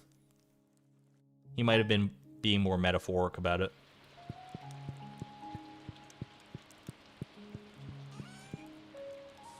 If you get up from a project, you may never get back to it.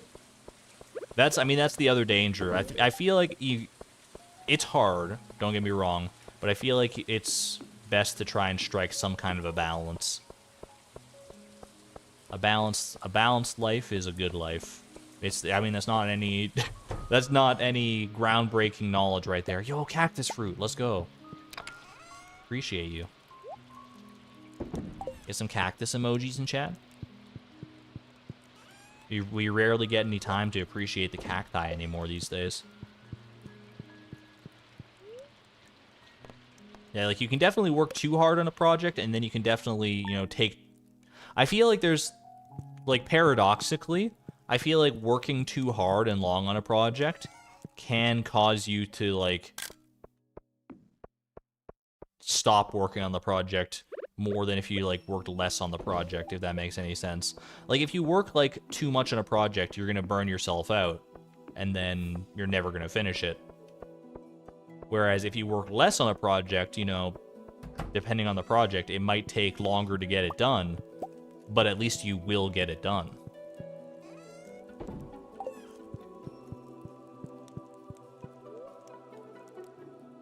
Why didn't I just get a cactus fruit from the Statue of Endless Fortune? Helenar, you know what? You've been around long enough, you know. You know that wouldn't work.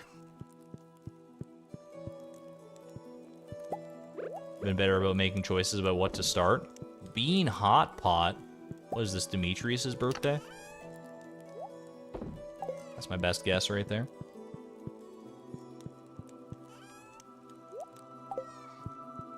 Yeah, I think that is an acquired skill as well, is learning, like, what to start and when to start it.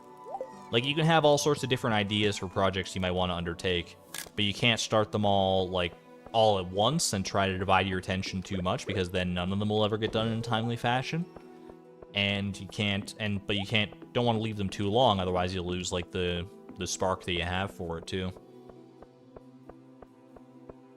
Not that that's something you can't regain later down the road.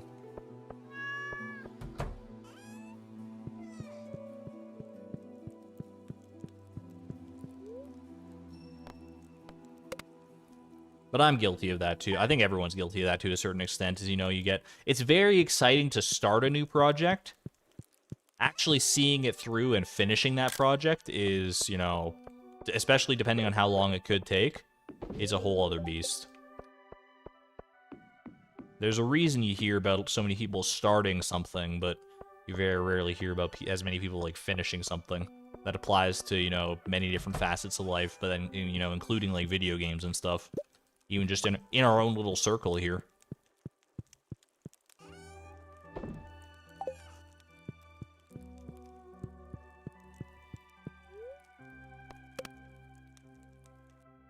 Starting new projects and not finishing it is peak ADHD mentality. It's got to be harder for people with ADHD, for sure. It's something that I think everybody struggles with to an extent, but that would definitely exacerbate the problem.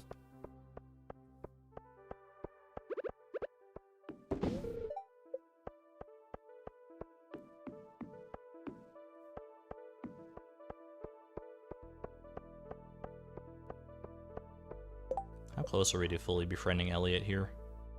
I think we'll give him what? We give him 2 more gifts this week, and we'll be in a good spot. I don't know if we're gonna get there off the back of 2 Iridium quality gifts and 2 little conversation topics here, but if not this week, then next week for sure we'll be done with this. You'll love to see it.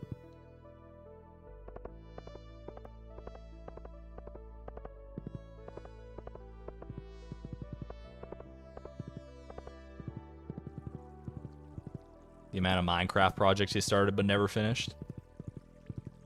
I mean, even if it's not like a full like project in the grand sense of the word, even if you're like just like I've talked about this before too, where you just like start playing through a game, any game, and you're not even like doing like any kind of like special challenge run in it, or you're not even trying to like 100% it. You just want to play through the game and finish the game. I've done it so many times, and I'm sure many of you have as well, where you start playing a game. Let's go clear some debris in the forest. That's a good call. Where you start playing a game, you play through the first like couple hours of it maybe, and then you stop, you take a little break, and then you take a longer break than you anticipated. You come back and you're like, oh, I don't really remember where I was or what was going on. It would feel weird to like get into the middle of the game right here. I'm just gonna start a new file. I'm just gonna restart the whole experience, and then you do that 80 times over the course of a few years, and maybe eventually you decide enough's enough and you finish the game, or eventually you just decide like to stop trying. And you're like, you know, I've started this game so many times, I'm getting a little bored of the opening section. Maybe it wasn't meant to be. Maybe this is just not a game for me. You do that constantly, especially in Pokemon. I've done that a lot in Pokemon for sure. especially in a lot of like Pokemon, like, because I enjoy a good challenge run, obviously, right? And in Pokemon like Nuzlocke, which is the quintessential Pokemon challenge, I've started many a Nuzlocke. I have not finished many a Nuzlocke. I finished a few, for sure, but I have not. But I've started far more than I've finished. I need to get through there. I need to get through there. I could be mining some of this stone for sure, but I don't have the inventory space for it right now. Which is, I mean, normally I would be more concerned about like the experience gain, but we're at a point in our mining escapades where I don't really need to worry about that as much. I don't know where Iota went, by the way, so I'm just gonna walk. Oh, there she is. Perfect. Perfect. Excuse me? Inventory full? I'm not trying to put Iota in my inventory. Did we already clear out the theater area? I think we've cleared out the theater area pretty well. I'll go double check. Donut Downpour, welcome on in. You're here just in time. We're getting close to being fully befriended with Elliott, actually. We're at 6 out of 8 hearts. Okay, there's a little bit of debris here. Just a wee amount of debris.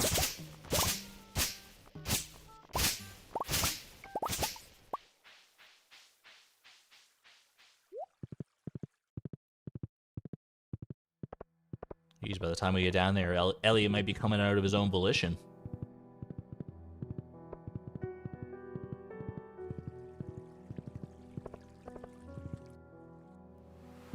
You did that so many times with the Zelda the Wind Waker that it took you 15 years to actually beat the game.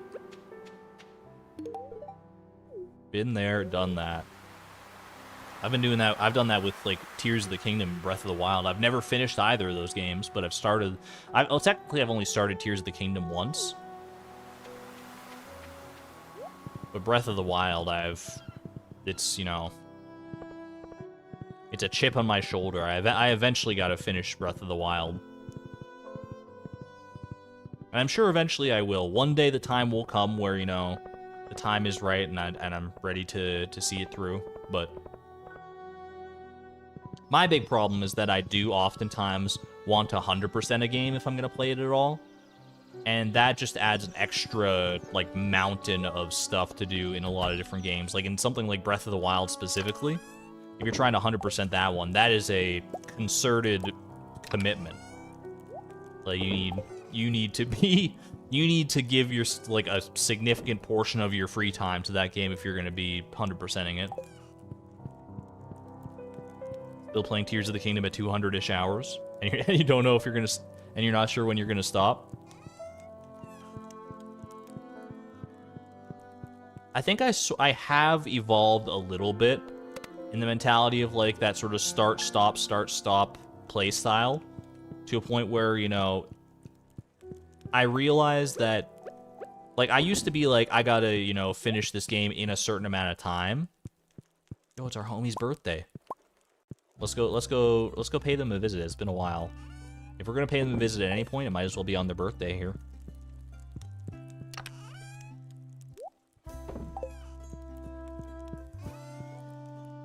Yeah, but like nowadays, like I used to be like, I need to commit like several hours a day to playing a game, or like what's the point of even playing? Because I don't feel like I'm making progress otherwise. But I've sort of come around to the idea that, you know, even if you just play like 5 or well, maybe not like 5 or 10 minutes, but like, you know, like 20 to 30 minutes of a game on a single day, and make like a little bit of progress, you do like one little thing, even if it's just like a small microcosm of what you actually need to do in the game, or in that project, or in whatever the case may be. At least you're making like a step in the right direction. I know I keep coming back to this. All roads lead back to the Master Angler Challenge, but that's been like my life for the past few months at the very least. So pardon me if I keep coming back to this example, but that sort of was it. Like, between streaming and my other job and other, you know, life responsibilities, some days I would only be able to focus on editing for 15 minutes, and like I would still do it. I would still be like, I'd sit down and be like, all right, I'm gonna edit for 15 minutes, barely get anything done, and I would get something done. It would be more done. It would be closer to being a finished project than it had been 15 minutes prior. And it's hard to, you know, hard to internalize that. It's hard to get to that point where you can actually appreciate that amount of progress, but I think I'm starting to get to that point in my life where, you know, I have to realize, you know, long-term gratification like that is still worthwhile, and oftentimes more worthwhile than the short-term gratification of, like, working really hard on, like, for, like, a few hours at a time. It's nice when you can do that, but you can't always get away with it. Either way, I'm delaying. Happy birthday, homie. Get some homies in chat. Birthday gift? That's very kind of you. I love it. Never forget your roots. Never forget where you came from. This homie is the foundation of this entire challenge here. Our very first goal, and we're still coming to talk to them every now and again. Got all this stuff from the surface. I just take it from your people during the night. What's this concept you call private property? Never change, homie. Never change. We stan our homie around here, no doubt about that.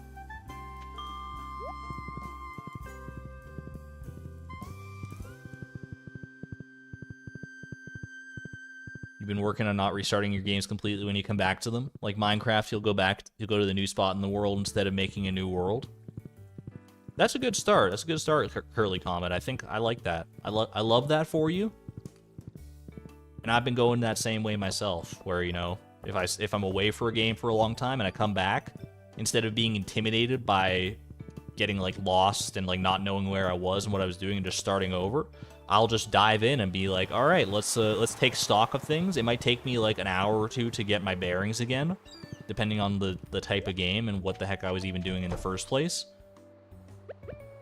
But oftentimes it's more rewarding and more of a unique experience a lot of the time than just starting over again.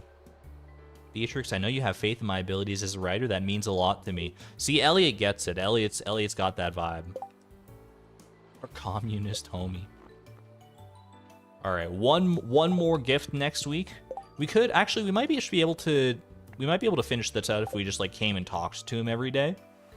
That would entail waiting until, like, 10 o'clock every day, so that's probably would still take longer than just giving him a gift next week. So I think we're just gonna go with that path instead. Elliott is exclamation point optimism.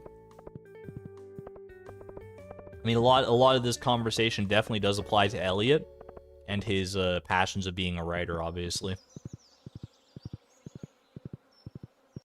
If there's one, like, especially relatable example across all of history to these concepts that we've been talking about, of, like, seeing something through and not starting over, it's got to be writing. Writing is so old, and, you know, writing a full and complete project, whether it's a book or an essay or any number of things, is... You gotta have the dedication to see that through. Would a movie snack take us there? I don't think so. Especially because he doesn't like the movie. I don't think a movie snack would get us there.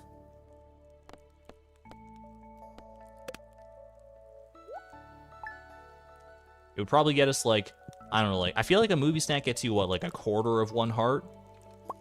Oh, baby jelly. Heck yeah.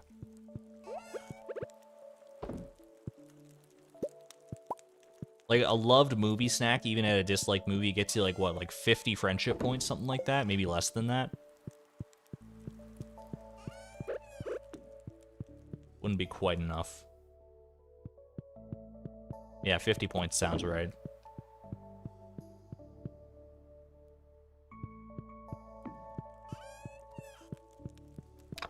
Baby Moonlight Jelly and the Moonlight Jelly soundtrack is playing at the same time. It was like it was meant to be.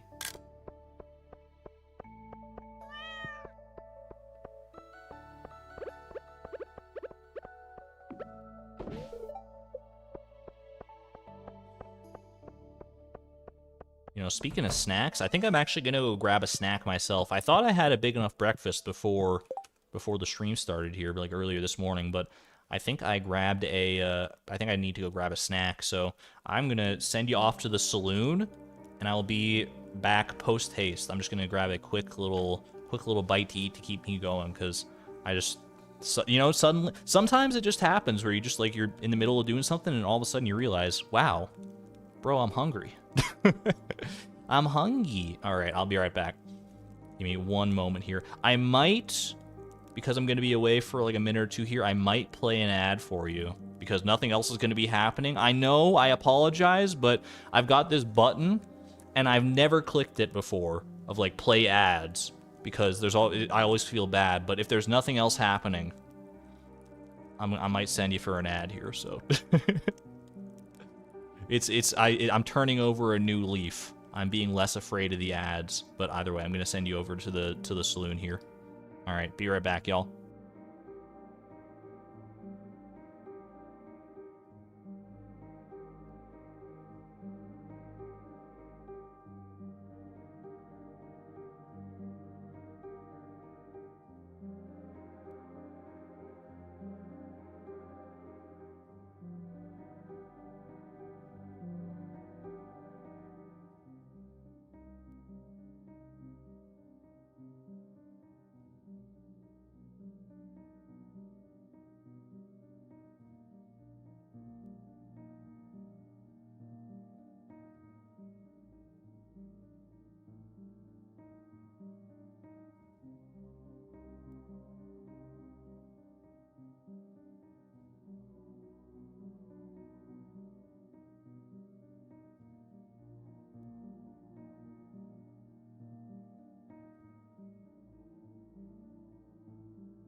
Alrighty, I'm back.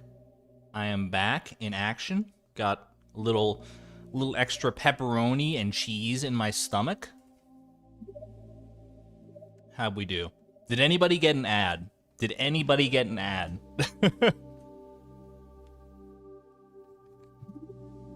I clicked the button. I promise I did. We were promised advertisements. Fixing your electrolyte drink.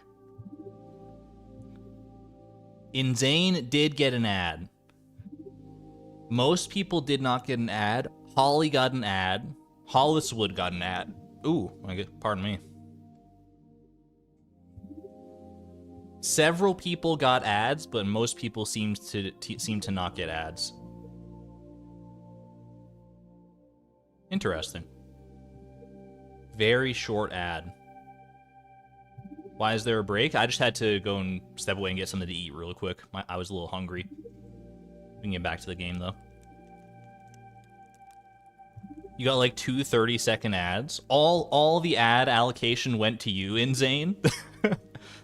Yo, thank you to Insane for bearing the burden of the of the ad break there. I guess I clicked the button. Maybe I clicked the button and it's like a roulette wheel. Like it's like, all right, one person in chat is gonna get cursed with like super mega ads. A couple people will get like little micro ads, and everyone else will be fine. That's kind of fun. It's like when I click the ad break, it turns into a little game. It's like, who's gonna get the ad? Who's gonna get the ad? Who's unlucky today? Thank you to Insane for that one. Yes, thank you for your service, and thank you to J Nuggets as well. Hello, J Nuggets, being a member for 19 months at the Electron level, almost 2 full years. That's crazy. Thank you very much for the support. It's greatly appreciated.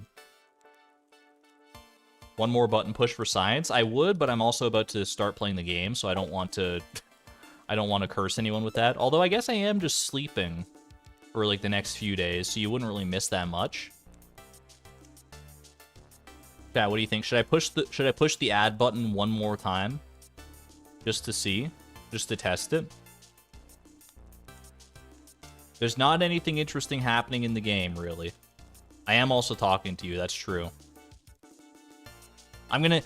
For science. This is a scientific... I'm not gonna talk about anything interesting for the next full minute, okay? Just so that no one misses out on anything. Really, but... Alright. Here we go. I'm clicking the button. 3, 2, 1. Click. The button has been clicked. I'm sorry. Ads inserted. I feel so bad. I feel so bad. It's okay. Most people didn't get ads the first time anyway, so we're fine. We're fine. I'm going to talk about nothing interesting. You got one on your TV. I could sing the alphabet song. You got it. A, B, C, D, E, F, G, H, I, J, K, L, M, N, O, P. Insane! No, Insane got the 30-second ad again! That was the shortest ad break. What, like 5-second ad? No ad this time?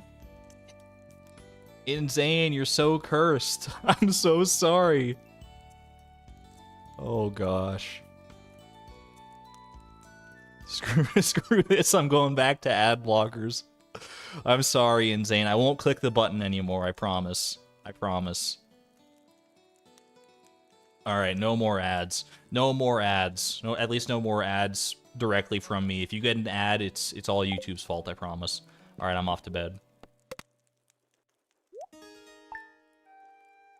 Can't believe you made people miss out on that rendition of the alphabet. I didn't even finish the alphabet song, is the crazy thing. I got to LMNOP, which is the best part of the alphabet, undoubtedly. And that was about it. Do not click the button.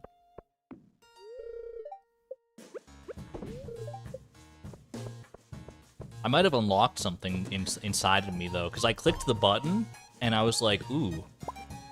I like clicking buttons, and then I clicked it again, and I was like, wait a minute. I can just keep clicking this button. It is a little spooky though when you click the button. Like on my end, it's like there's like a button there, and it's like it's got like a dollar sign on it, and you click it, and it's like and it just says like ads inserted. It doesn't say like are you sure? Or it doesn't say like make sure you find a good spot to put this ad in. You just click it, and it's like ads inserted. And I get no other information other than that. I don't know how long the ads are. I don't know who they've gone to. I don't know anything. It's just, it freaks me out, dude.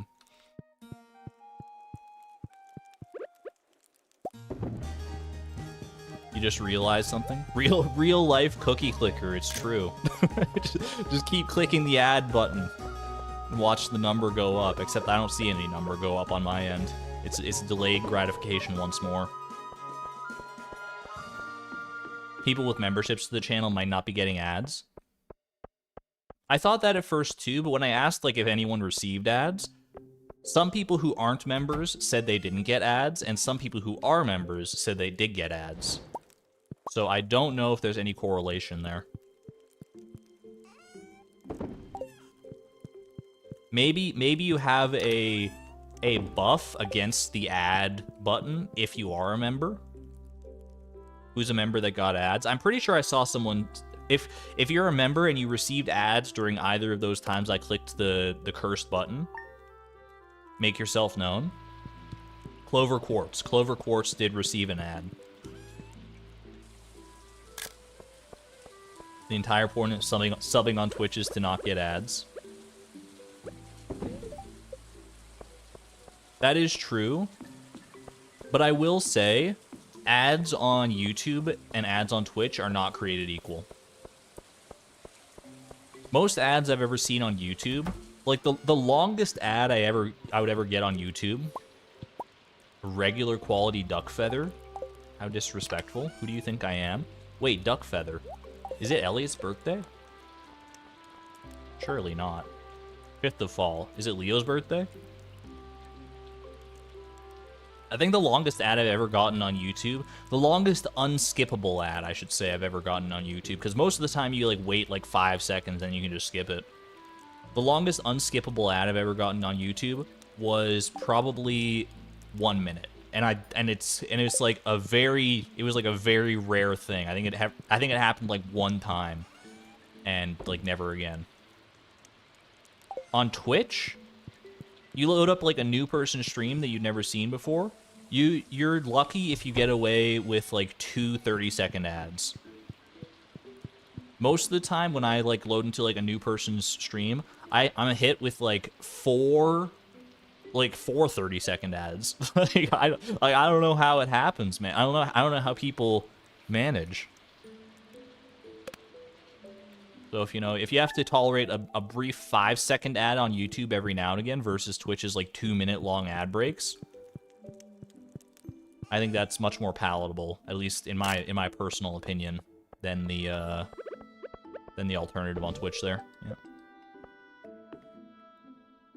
You've gotten 8 30-second ads in a row on Twitch? Insane. You must be cursed somehow. I'm so sorry. And even then, Twitch is not as bad as cable TV. That's very true, yeah. When I was visiting my grandma and she had cable TV, and it was my first time experiencing it in many years, I was just baffled at the amount of ads. Literally, you'll be watching like an hour-long show, and like probably like 20 minutes of that hour, like 20 to 30 minutes of that hour are advertisements. It's crazy.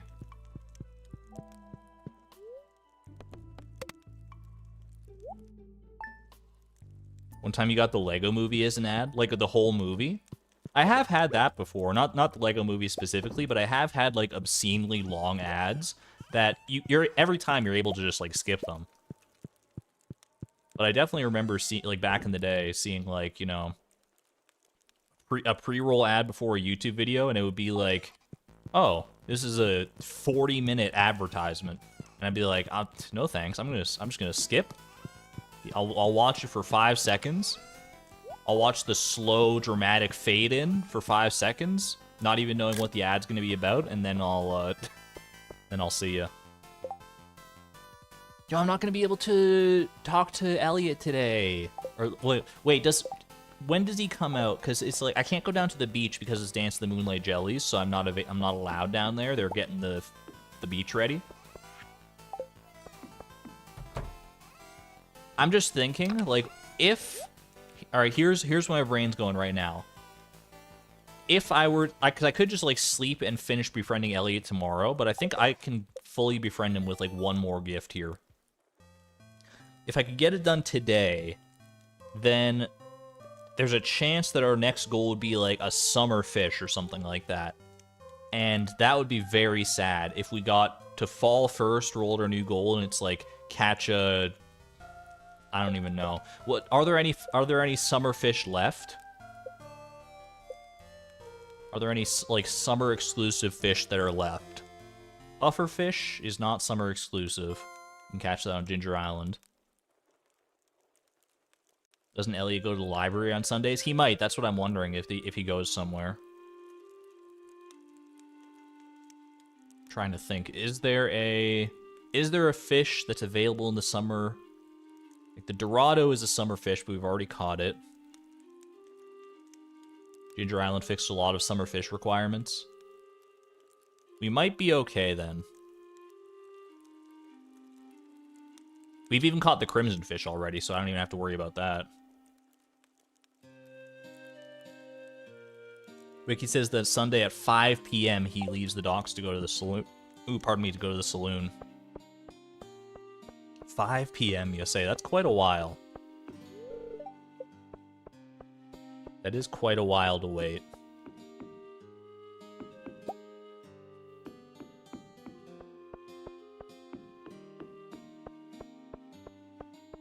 Buy him something at the saloon and done. We can just give him... Yeah, if we wait for him to come out and go to the saloon.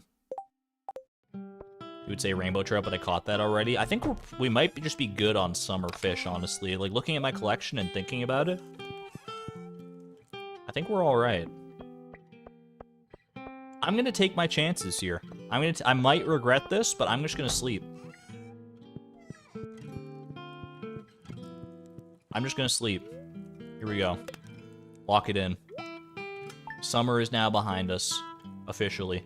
If our next goal is a summer-based goal, then, you know, well played, randomizer, well played. But I'm willing to take my chances on this one.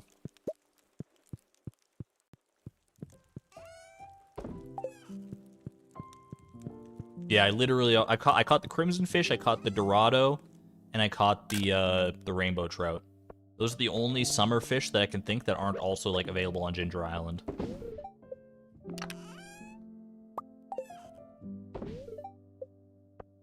Gambling.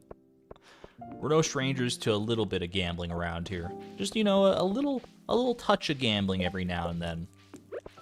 All right, this wheat, we could continue to let it grow through the through fall here.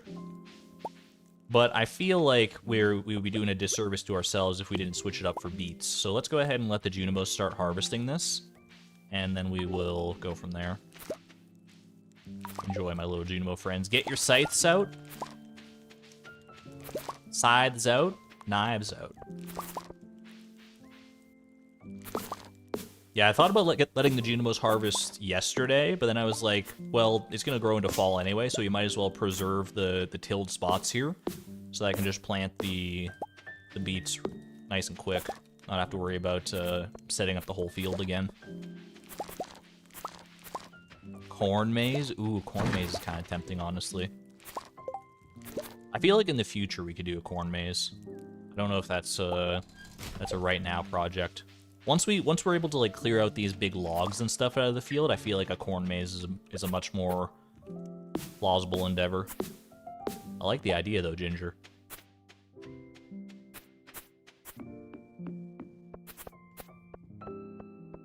After beats. And we get to go see Sandy too. We get to see if there's any new shirts available to us.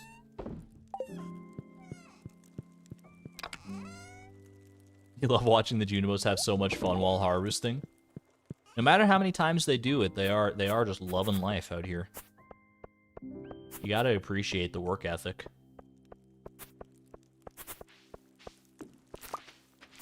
Truly they are spirits of the forest. Like, look, they're like they're out here, they're having a great time.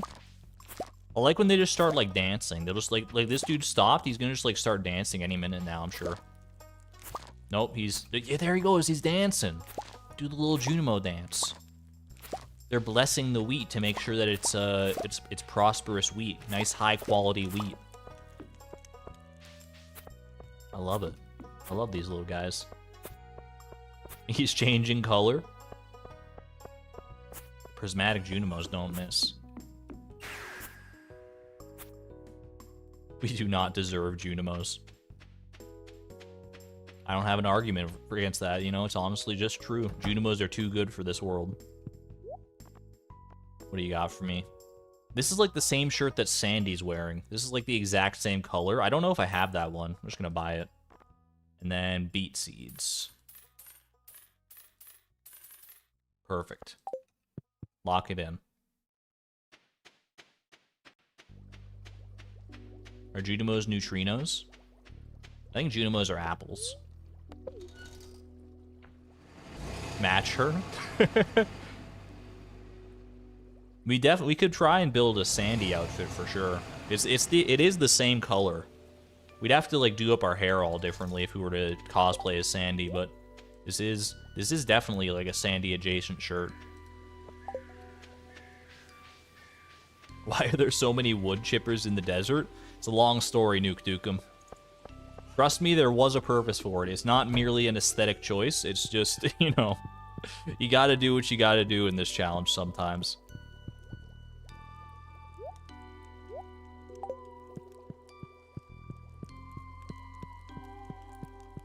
For shipping syrup without the foraging levels. Not exclusively for shipping, but that is the core idea, yeah. Is to get the syrups that we need without the tapper. What is our foraging level anyway? I don't remember. Level 1 foraging still. The tappers are what, level 3 foraging? I guess I should go say hi to Elliott before I go plant these beets. Finish this off and get ourselves started on a brand new adventure here.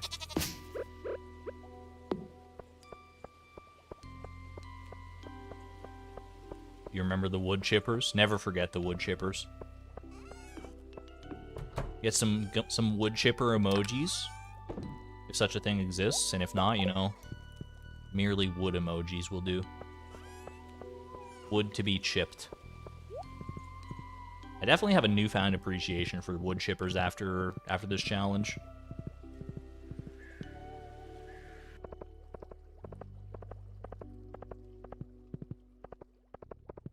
Not only just for like the potential syrup that you can get out of them, but they're honestly like a pretty good source of just wood. like if you have excess hardwood to work with, then you could do worse than investing in a few wood chippers. There you go. This is a beautiful gift, thank you. Come visit me if you need a break from your labors. That should be... Where is he? Where's my man? Elliott, there you go. Full 8-heart befriended status. We have an 8-heart event to look forward to in the future, but for now, that's all she wrote. That's all Elliott wrote right there. Perfect, you love to see it. Purple circle in the corner means max before bouquet. I thought so, but I wasn't sure, so I wanted to double check in here. There we go. Heck yeah. Well, before I even go and plant my seeds, you know, you might as well go see the... I don't know where I'm going with that. What our next goal is here. Y'all ready? We haven't rolled a goal in a hot minute here. Not even in a cold minute, some might say. Let's go do it. That's true, you can mouse over the circle to see the full heart count. I always forget about that. Thank you for the reminder. Alright. Chat, I don't know if you're ready for this one, by the way. I don't know if you're ready, because... Check this out. Boom. What the heck's this?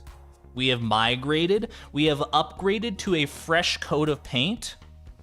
Courtesy of Mobby19 in chat. This is the new and improved, fancy, sleek version of the randomizer. This is the web app version. There's a link to it in the description below the stream. I also need to, someone remind me, I need to update the, I need to update the like randomizer FAQ sheet with the link to this instead of the whole like breakdown of how to get the spreadsheet for yourself, because this is so much more accessible. This is still the beta version. For the record, if we run into any bugs, then we're live bug fixing right now. Nice and shiny. We got shiny, clickable, finish goal, cancel goal buttons. It's so nice. I still like the aesthetic of the old spreadsheet version as well. I think both of these have their merits.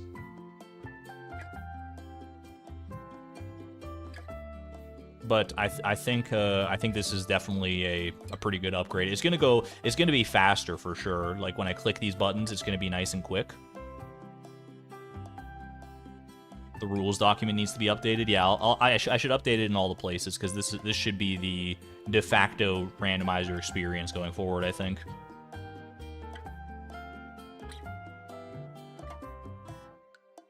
One thing I wouldn't mind, Mobby, since you are here, now that I'm noticing this, if this is a potential option, because I'm realizing now that I'm streaming this, that the current goal takes up a very small amount of screen real estate when I'm streaming. If I were able to like resize this or just have it be a little bit bigger, that might be a good thing. It's still perfectly visible, but I do think it could be a little bigger potentially, at least for stream purposes. What's my screen resolution? I think I got like a 1080 screen. 1920 by 1080. Either way, it's neither here nor there. I'm not gonna look a gift horse in the mouth. Mobby did this completely of their own volition, and I'm very excited to have. I never thought that something like this would honestly exist, and it's very cool to see. Maybe is it something in the settings that I can change? I don't even know. I got it full screen right now in my browser, so that might be affecting things as well. Either way, that's neither here nor there. We have successfully befriended Elliott. Finish the goal. Finish goal. Yo, it came up with the little pop-up there. You got the undo and the redo button. It's so sleek. We got our percentage down here, 23.6%. Let's go. Ooh, it's so fancy. I love it. Does the web version let you edit the goals? For example, if you want to do the hardcore randomizer but not the arcade games? I don't know if it lets you edit them to that extent, but you could go over to like a goal list here. Like you can see, this is like all the goals that are available, and you got the little check boxes, and you can check off the ones that you don't want to do, so that'll just mark them as done anyway. So I think that's the only way to do it right now. Correct me if I'm wrong, Mobby, but either way, no goal active. All right. This is going to be nice and quick, too. Like, on my old spreadsheet version, the code was, like, so slow. But on this one, it's going to be nice and snappy and quick, I think. Are we ready for our first goal? Let's see. The spreadsheet has a certain notoriety to it, you know. It gave us a really hard start to our challenge. Now that we've switched to the web app version, will the RNG baked into this one be any kinder to us? This is our first new goal roll of the web app. Let's see what we got.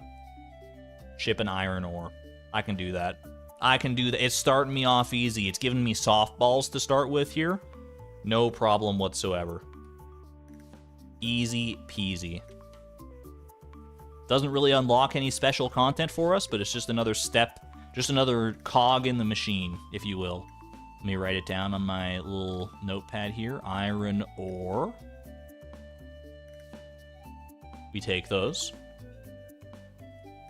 Wouldn't it be funny if I smelted all my iron ore? Sivan, do you know something that I don't? All right, I'm going to go ahead and unpin this message for now. We'll switch back to the game. I am going to go ahead and just hide the goal for right now instead of, like, we're going to get ship iron ore done lickety-split here. No problems whatsoever. Clint is right there, yeah. I gotta have iron ore at home, though, right? Surely? Surely I didn't turn it all into iron bars. There's a possibility that I did. But maybe I had, like, a few extra that were outside the scope of, like, the multiples of 5 that you turned into iron bars. Choice to sleep to fall first is vindicated. For now, at least based on this current goal. That's true. But I don't want to count my chickens before they've hatched, necessarily. Son of a gun. Alright, it's fine. We'll go visit Clint. I thought I was being Chad, I thought I was doing the right thing to smelt all my iron ore. I've been waiting for, like, upgrades and stuff. I got the bars ready for the upgrades. Never ever did I think I would need ore again, but turns out you actually need to ship some of this stuff. Whose bright idea was that? I'm gonna buy, like, 10. I meant to buy 10, but I had the wrong hotkeys held, and I bought 50 instead. Oh well. Not like I'm not gonna use it, right?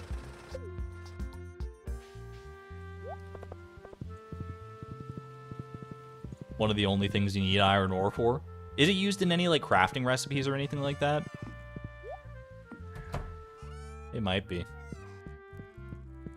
I do still have planting time as well, yeah. Alright. Put this all away, grab 1 to ship. Let's get her done.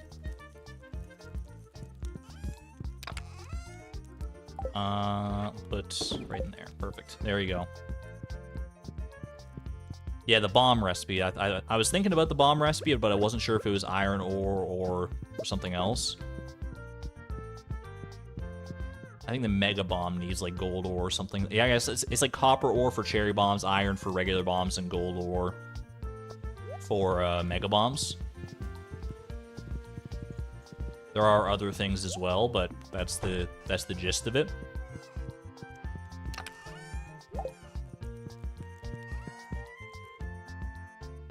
I remember that mainly from my half-hearted experiences of, like, speed running through the mines on previous challenges that I've done, where, like, you know, the meta these days is to, like, mine a decent amount of copper ore so that you can make bombs for, like, floors 40 to, like, 40 and beyond to help you get through, right? Something like that. I don't know. I haven't kept up with the speedrunning scene of Stardew as much as I probably could have.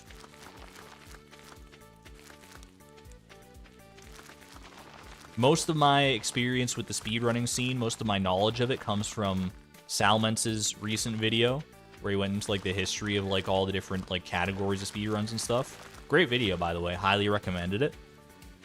Exclamation point Sal, if you haven't checked it out. He makes amazing content.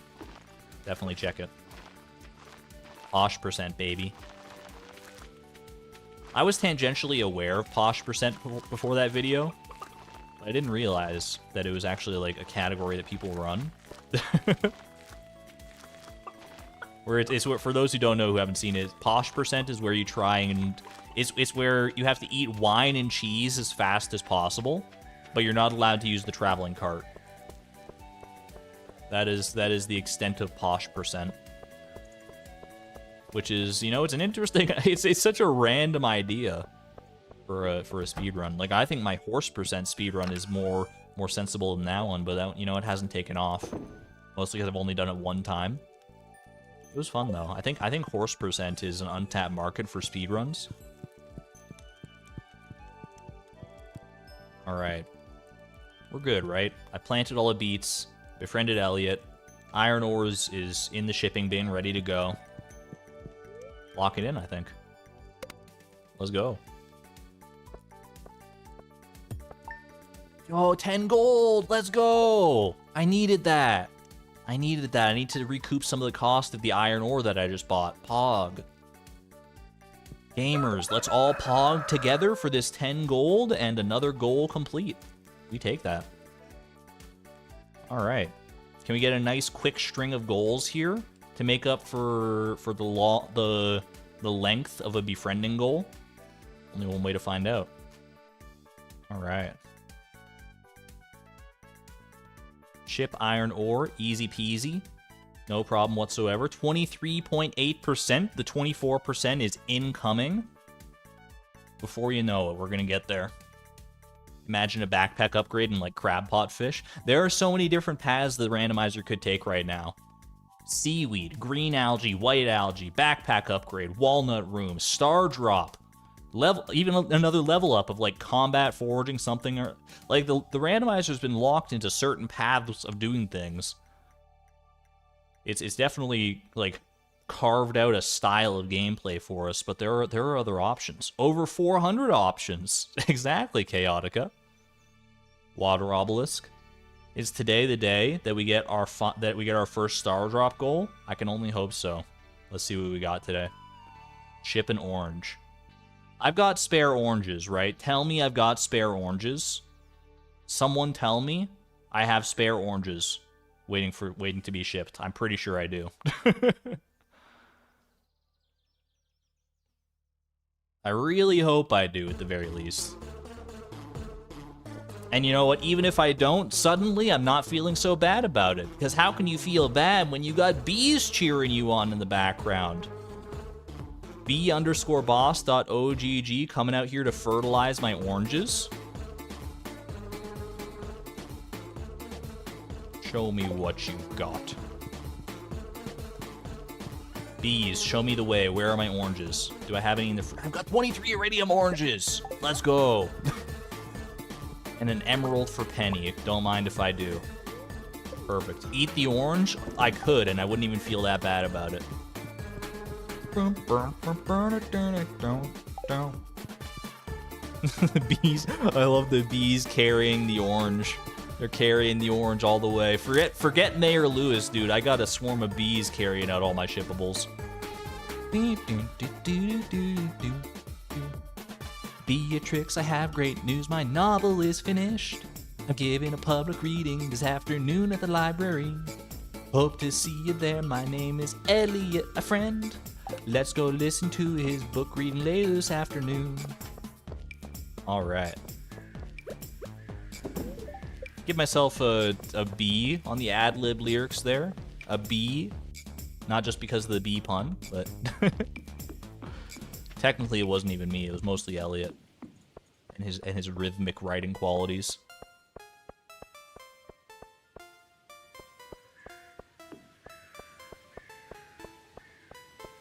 All right. Actually, I don't know. Should I wait it out? How long do I have to wait to see Elliott's 8-heart event here? We could wait out the day if we wanted to. I'm gonna take a moment to write down orange on my notepad here. Orange. Do you guys know that orange doesn't rhyme with anything? What do you mean, door hinge? Either noon or 1 p.m. Yeah, it's like later in the afternoon.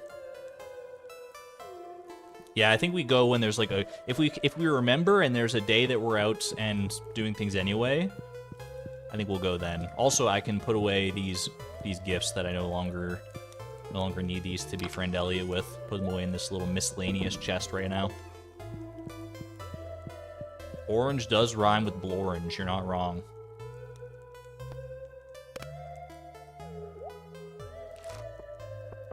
$200 big ones for an iridium quality orange. It's a big orange. Like, that orange is like the size of my head.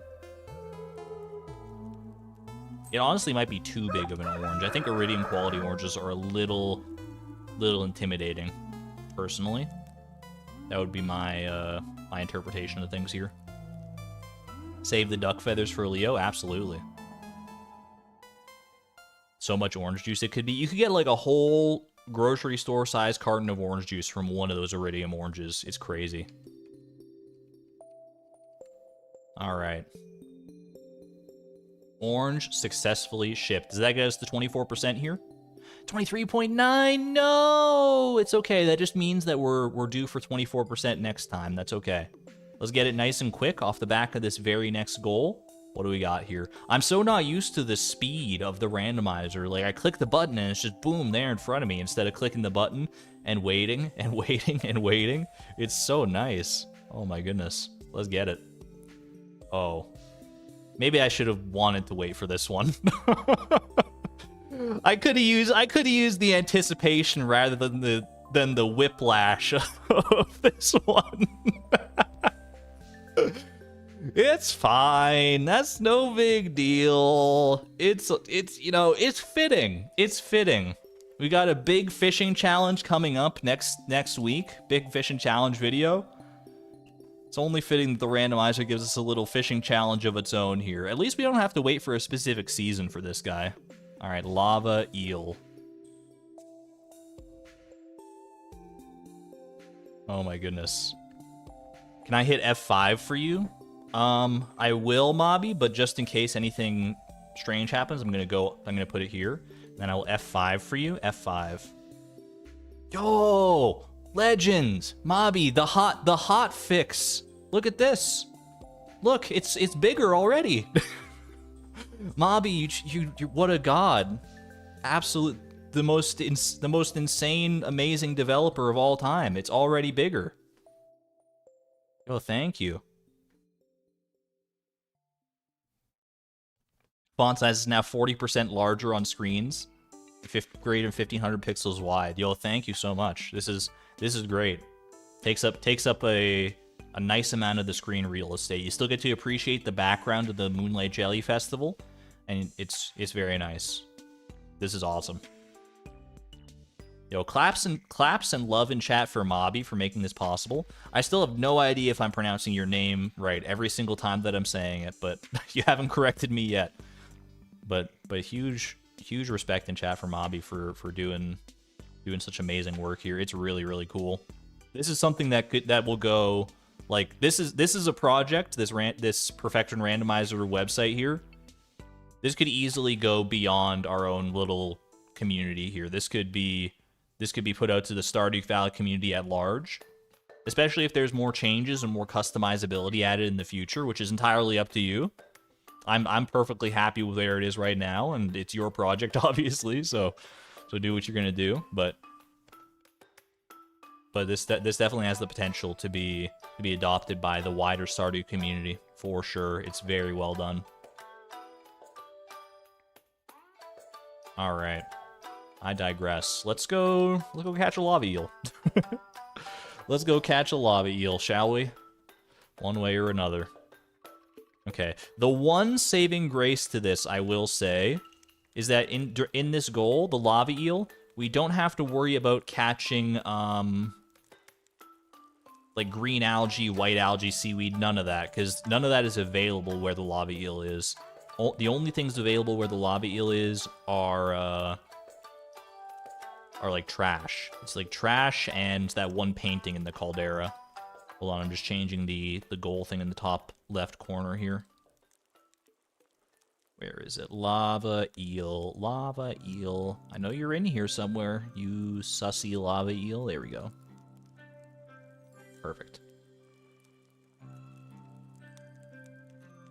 Yeah, Volcano is better. Volcano will have higher odds of catching the lava eel, or at least of hooking the lava eel. Do we have the best fishing buff? Should we use a seafoam pudding for the lava eel? We are currently level 5 fishing. That's decent. I don't know if we should invest a seafoam pudding into it. Here's what I'm going to do. I think I'm going to prepare my inventory for lava eel catching. Then we'll sleep and we'll go and try and catch it tomorrow. Yes, yes, please do, yes. I hope you guys should know me better by now. Like, you should know that, like, by saying yes, by the amount of people that are saying yes, you know I'm not going to do it. Because I take that as a challenge. You'd be like, oh, you don't think I can do it? You don't think I can catch the lava eel without being level 9 fishing minimum? What do you take me for? I'll bring a seafoam pudding with me, but I'm also going to bring a trout soup with me. And we'll start with the trout soup and we'll work from there. Reverse psychology. We were hoping it wouldn't happen. Maybe one of these days it'll come to pass. All right, seafoam pudding, trout soup, and gooey jelly. Let's grab the we're not gonna be able to do a training rod for this one, obviously, so let's bring the fiberglass rod here. All right. Whatever you do, don't use a fishing buff. Watch me, Andy. I'm gonna use all the fishing buffs now. You know how it goes. We don't want to be here for infinite hours just on this goal. Even without a fishing buff, I think this will take less time than catching Ollie ever did. What's the over or under on this taking longer to catch than the octopus? I don't even know. But let's, I mean, catching Ollie, that took, like, more than, like, one full stream, didn't it? There's no way the lava eel takes that long. Alright, I guess I can just go to Ginger Island. I can go to sleep on Ginger Island. There's no reason not to do that. And you know what? I'm gonna bring crab cakes as well. Just to get there faster. Why not? Optimize it. Optimize the heck out of this lava eel, dude. I will bring 1 crab cake for right now, just to get down there nice and quick. Then we'll have 1 to get to the volcano nice and quick, too. I don't need anything else, I don't think. We're level 5 fishing, yeah. Fishing is currently our highest skill out of any of them, so... And that doesn't seem to be changing anytime soon. Even now that we've updated to the new version of the randomizer, the fish still won't stop coming. We gonna buy any bait?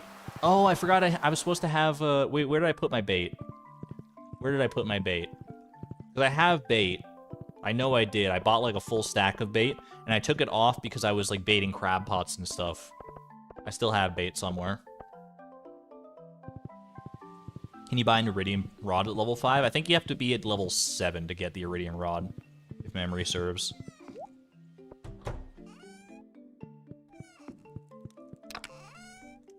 Yeah, okay, we got bait right there. Perfect. Lock it in.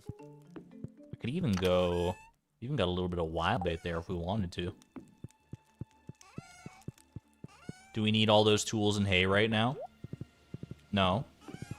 But I've grown too comfortable. I've grown too attached to them.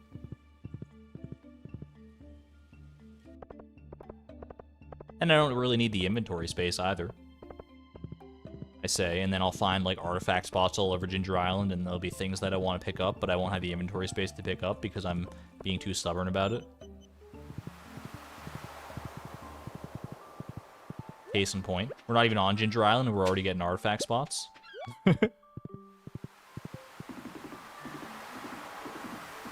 What if you ate the seafoam pudding? Haha, JK. Unless. It would free up 1 inventory spot, you're not wrong.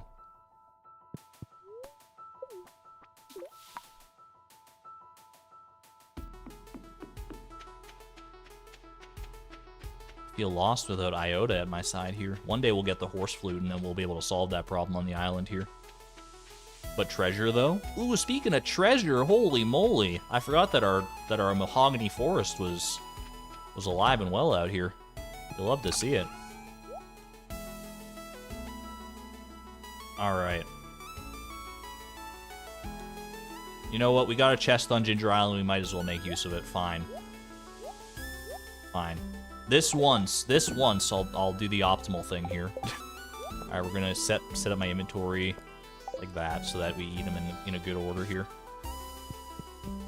Okay, lock it in. Lava eel, your days are numbered, pal. I pointed at the screen like you could see what the heck I was doing. I'm gonna take a quick hydration break. And you know what? You know what? This seems like a prime opportunity for a poll. Keep the hoe.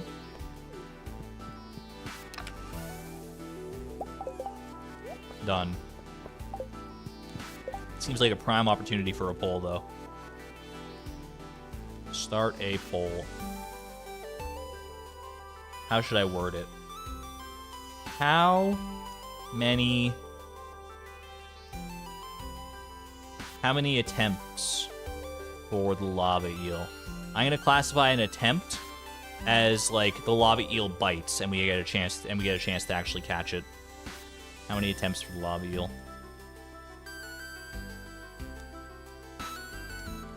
Let's do what size brackets should we do? Here's the thing, with or without seafoam pudding. You have to go based on what you think I'm gonna do. What you think my impulse is gonna be. Because I might change on a whim here. Alright, we're gonna do 1 to 5, 6 to 10, 11 to 15. Or 16 to 20.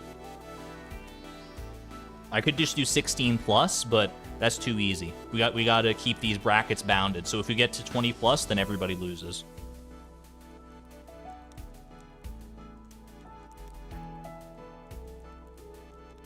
Yeah, you have to commit. You have to commit to a range. And you have to wonder whether, am I just going to commit to, am I just going to use the trout soup? Am I even going to use the trout soup? Am I going to go all the way to seafoam pudding? Seafoam pudding, it's a valuable resource. We don't have that much of it. We got to be careful where we use this stuff. All right, crab cake it up. Let's go. And off to the caldera.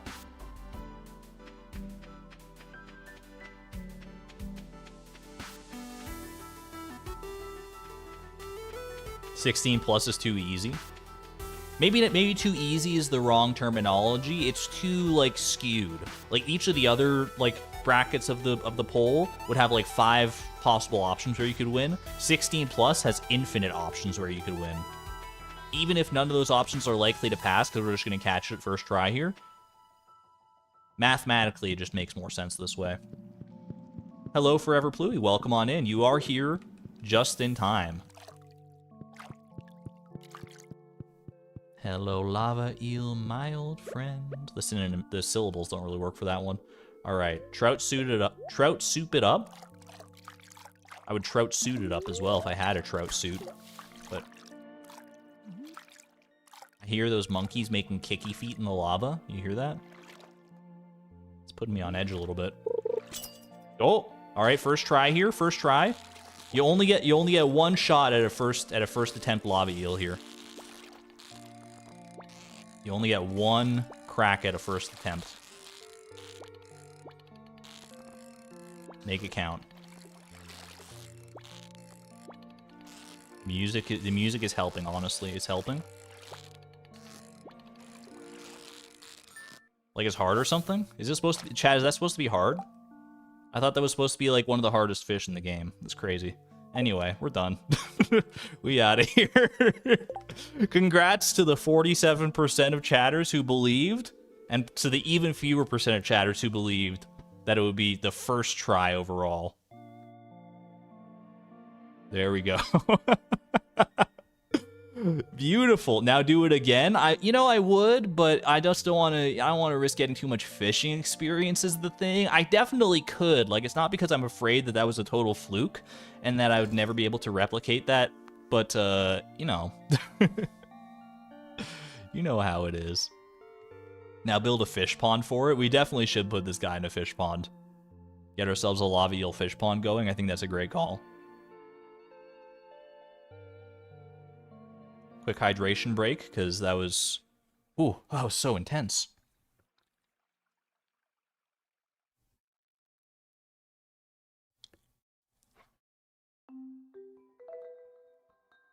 It's Roseworth Bank if we ever care about money again. We probably never will, but it will be cool just to have the differently colored fish pond. I'd be down for that. All right. You love Beatrix's outfit right now. It's bringing us pretty good luck. I'm not going to say anything too definitive. I'm just going to say there is a correlation, not necessarily a causation, but a correlation between the outfit change and the luck that we've seen so far. Eat the lava eel? I will not. Because then I'd have to catch another one to get my fish pond going. Once I get the lava eel pond going, we can have lava eel snacks all day, every day. As long as we fish them up. All right. Not too shabby. Catch a lava eel. They said I would need seafoam pudding to see this one through. Well, take your seafoam pudding and stuff it back in your chest, because we finished that one. No problem. 24.1%. We take those. And we keep on rolling. No reason to stop right now. Boom, hit me with another one. What do you got? Baby! Oh, ship stone! Legendary goal! We've been looking forward to this one. We've been anticipating this one. It's a hard one. This might be the most difficult, time-consuming goal we've seen since ship wood. It's crazy, dude. But I think we have it in us to do this one. I think there's a possibility. One stone coming in clutch from the artifact spot. You're so right. I'm so lucky to have picked up that stone. It was meant to be all along. All right, I'm writing it down. Stone. Ship stone. I know we have a stone in the chest. The stars are aligning. Let's go do it, shall we? Y'all ready? Y'all ready to ship a stone? Technically, it just says ship stone. It doesn't say ship which stone. I could ship, like, you know, a topaz. If I want to be pedantic about it here. Hold on, I'm just changing the top left.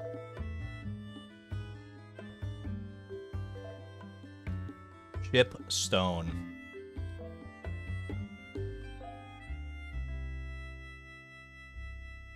We can do this. All right. Lava eel in hand. Bro, I almost want to eat the seafoam pudding just to celebrate. How mad would you guys be if I didn't eat the seafoam pudding prior to catching the lava eel and just ate it after catching the lava eel to celebrate? I would be a little mad with myself at that point. You know, I like to do a little trolling every now and again. I'm a little bit of a trickster, but you gotta know where your limits lie.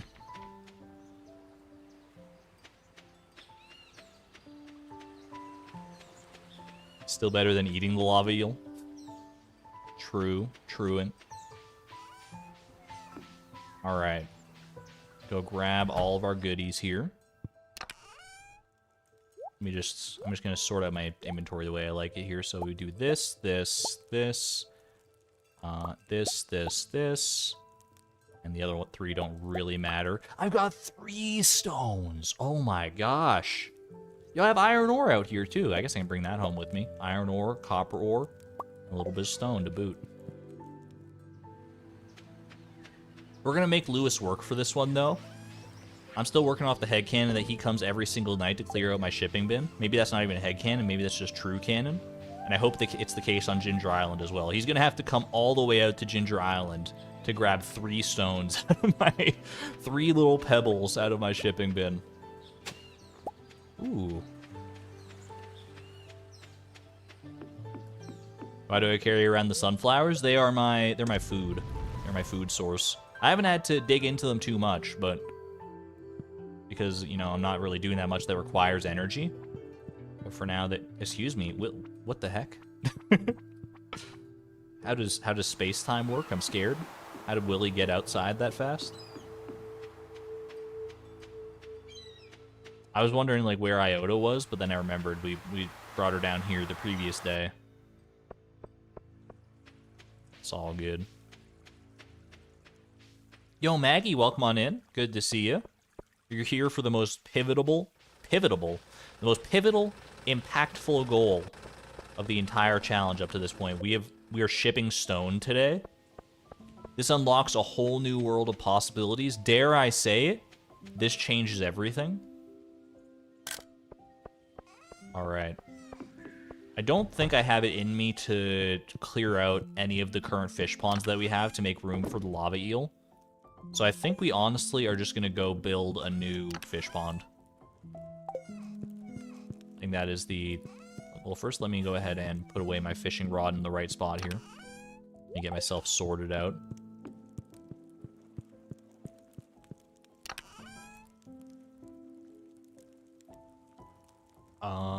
I'm looking for this. My mining fridge. There we go. Perfect. What's worse for Lewis, going out to Ginger Island to ship at 3 pebbles or emptying the mini shipping bin of 899 large milk jugs? If I were Mayor Lewis, I would probably rather if this is a would you rather situation, I'm taking the 3 pebbles on Ginger Island every day, for sure. It's pretty far out of the way. But I mean, that's a lot of milk to lug around. That is way too much milk to lug around.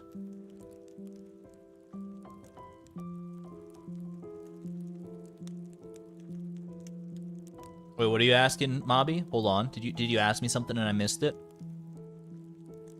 You need... Let's see. Need my templates and the Stardew font. Oh, to get like to change up the randomizer. Okay, I mean, just hit me up on Discord, and I can probably help you out with whatever you might need. I've still got like templates and stuff, and I can point you in the direction of the font and everything. I can help you out if you need to there. If you got any plans in mind. All right, I digress. Let's go ahead and build a fish pond. I need stone. Not to ship, but to build with. I need seaweed and green algae. Let's go.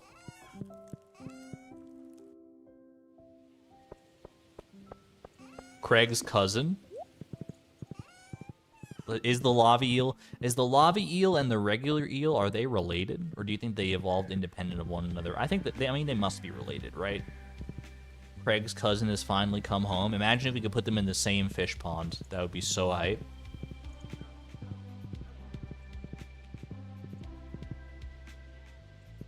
Unfortunately, it's not the way it's gonna work. Maybe we can try and put them in close proximity to one another. Let's see here. Fish pond. Right there. Perfect. Build it up. Can we get... Is there room to put a fish pond somewhere around where Craig is? Not really. Not unless I went and chopped some trees, which I probably could, honestly. I could put it right down here. This isn't like a terrible spot for it. It would kind of get in the way a little bit. I like it, though. I'll take it.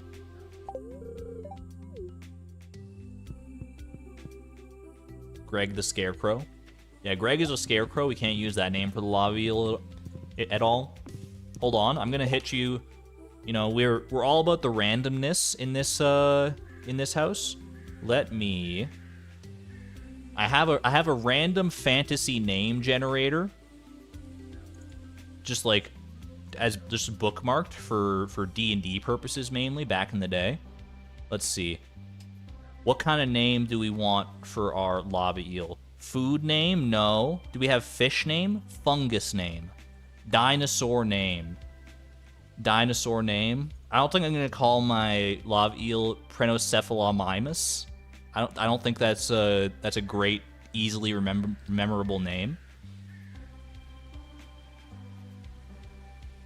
Oleg. Craig's long lost cousin, Gyark. How did we get Craig? How did we get the name Craig? We asked Leap a lot. I remember that from way back at the start of the challenge. We got the eel out of the trash, and Leap a lot named the eel Craig.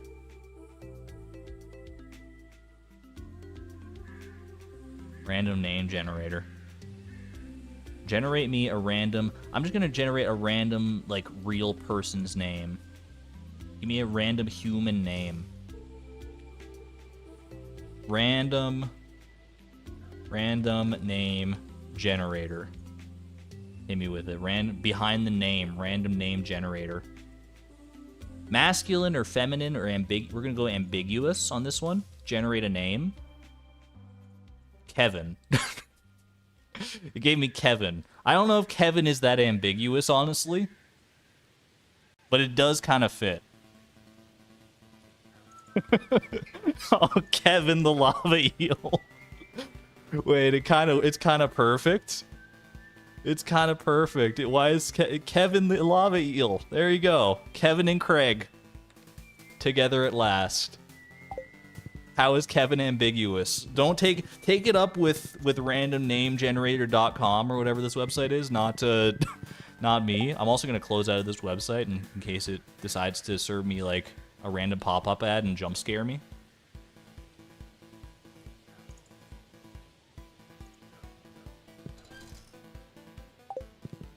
Maybe I didn't click the right setting, I don't know.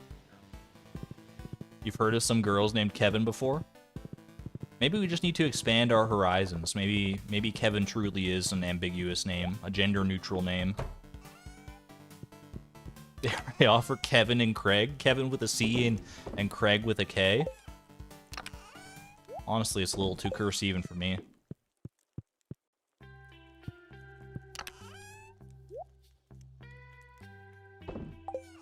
All right. Either way, Kevin, your new home awaits in just a few days here. You're gonna hang out with me for a little while. Do we have an empty fish tank for Kevin? Dare we? Dare we give Kevin Ollie's place just for a little bit here? There's a throne that has been left unfilled. No, I can't do that. I can't do that. I can't. That's Ollie's home. That's Ollie's home forever and always, and I can't.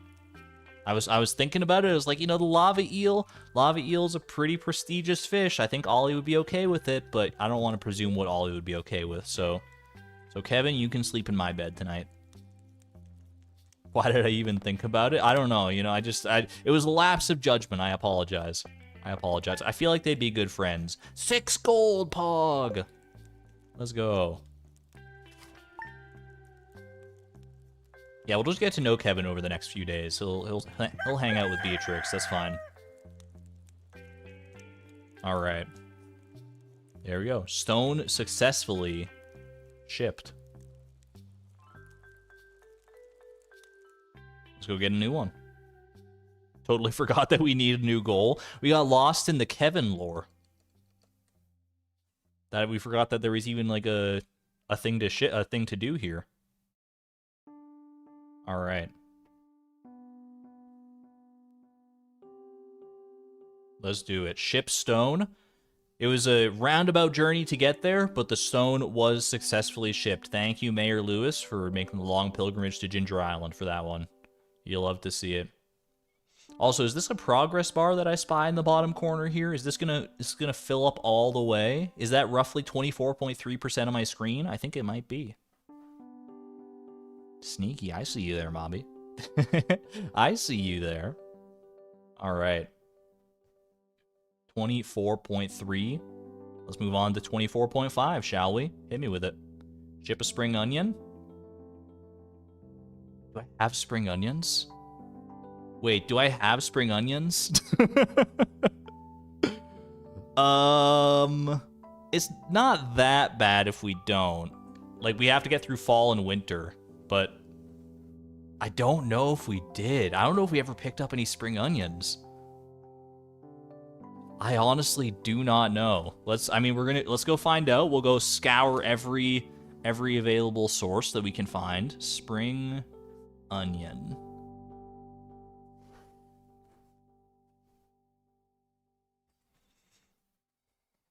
When you had that foraging level, didn't I tell you we should get them? It might have been the case. It's been a while. It's been a while since that foraging level.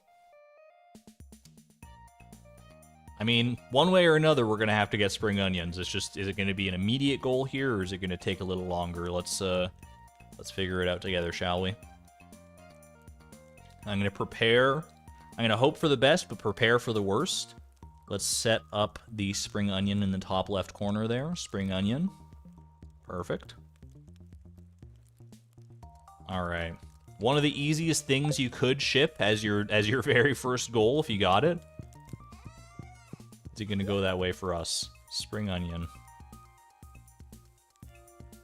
No spring onion in the fridge that I can see. No spring onion here. Shout if you see a spring onion because we gotta be on the lookout for it here. Spring onion. If you squint, this kind of looks like a spring onion.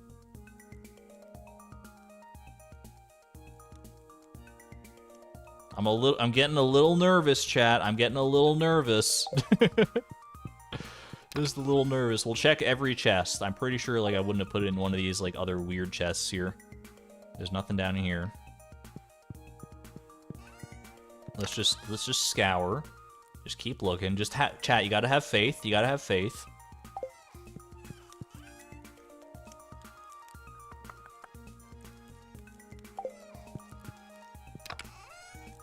Have faith. Have faith. I'm losing faith every chest we check here, though.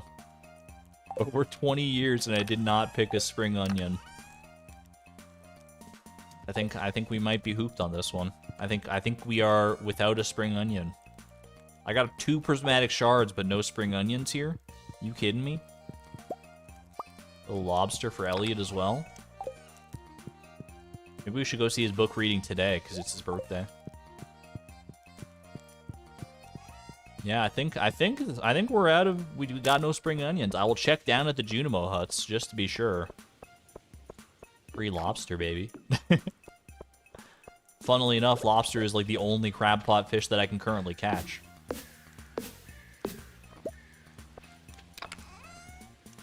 Spring onion? No. Spring onion? No. Spring onion? No. Well, if only I had thought of it beforehand, or more accurately, if only I had listened beforehand when people told me to get a spring onion, specifically Miss Palindrome, because she's always got her finger on the pulse of this of the randomizer. I should have listened. Should have listened. Peak randomizer situation, TBH. It's fine. It's not the end of the world.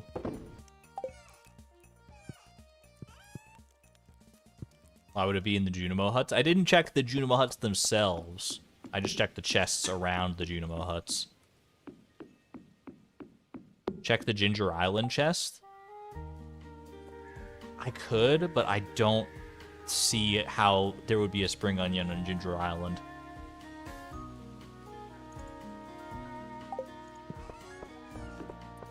Let's do our due diligence, though. We'll do our due diligence. We'll check everywhere and everything.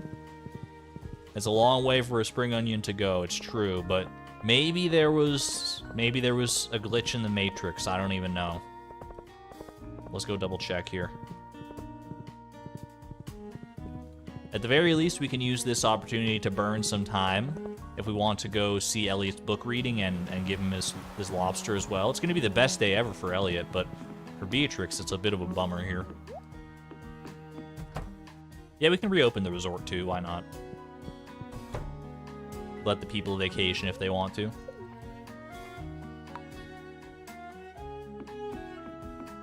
Ooh, bubbles. Alright, resort open for business starting tomorrow. There's no staff to tend to the resort, but you know, it's work. I guess the parrots are the staff, I don't even know.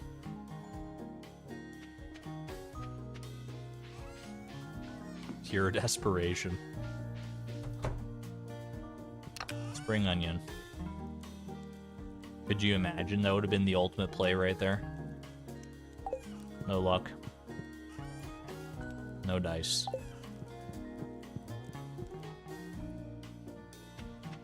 Well. No way around it, really. Unless we decide to name a chicken after the item ID for a spring onion. But I'm not about to go that far. I think that's against the rules of our challenge pretty succinctly here. We can just sleep until next spring, that's fine. We're no strangers to sleeping. Exactly, time to hibernate. Everyone, you know what time it is. Get some sleeping emojis in chat. Grab yourself a pillow and a snack because we're gonna be sleeping the seasons away. Let's take one last little opportunity to enjoy ourselves amongst the other villagers here.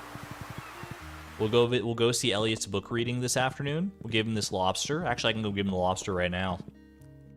Get him a little pumped up for the reading this afternoon. Here you go. I did remember your birthday, and not just because of the magical statue that reminded me.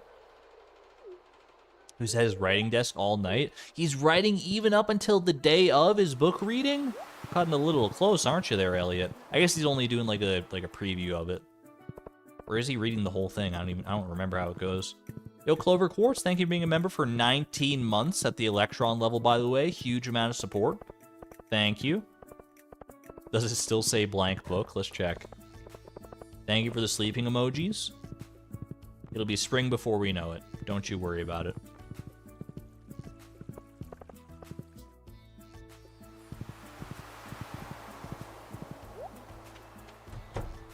Sequel, publishers are more likely to buy if you have other completed books. Still blank book. Not a great sign of things to come, but no one ever said that that's the book he's been writing in, so.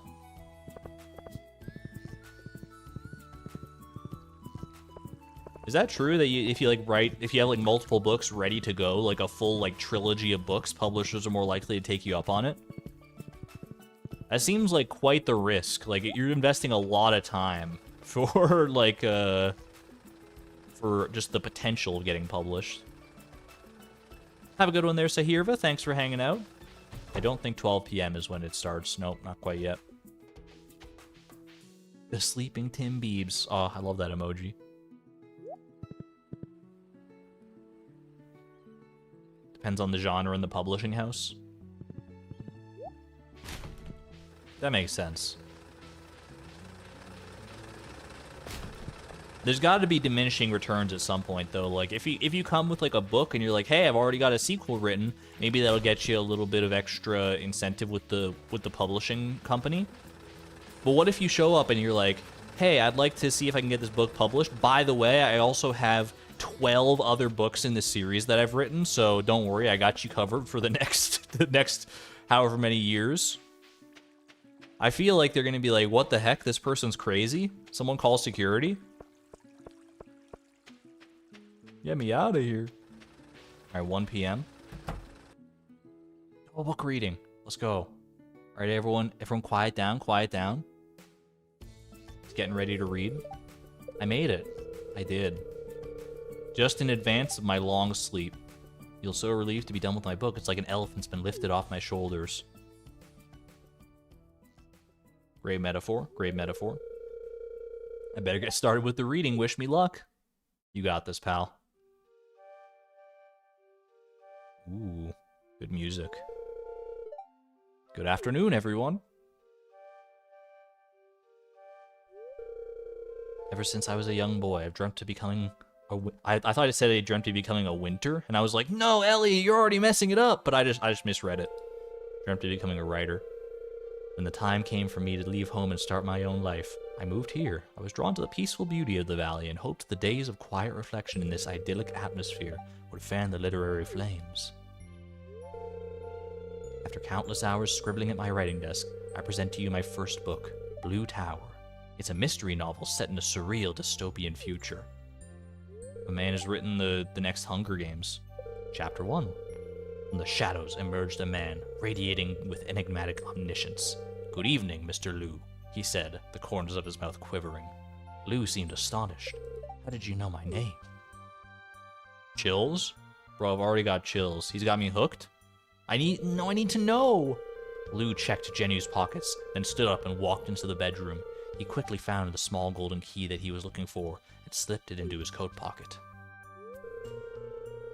Well, that concludes my reading. I'll be selling signed copies. There's no way that's where the book ends, so that had to be just like a first chapter preview. My man did not sit here and read the full book. I mean, that's probably a smart marketing decision, honestly. Becoming a winter would be a pivotal moment, for sure. How was it? Smiley face, absolutely. That's how I feel, too. Got the idea for making a mystery from you, do you remember? Yeah, dude, that was like a month ago. You got that NaNoWriMo on lock here. That's why I've dedicated this book to you. Oh, you're so sweet. Why is Liu stealing from Jeppu? Gonna have to read the book to find out.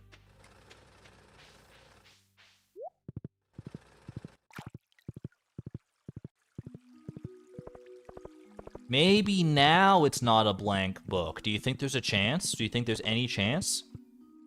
Could this be the final secret of Stardew Valley? Elliott's blank book turns into not blank book? The blank book. So disappointing.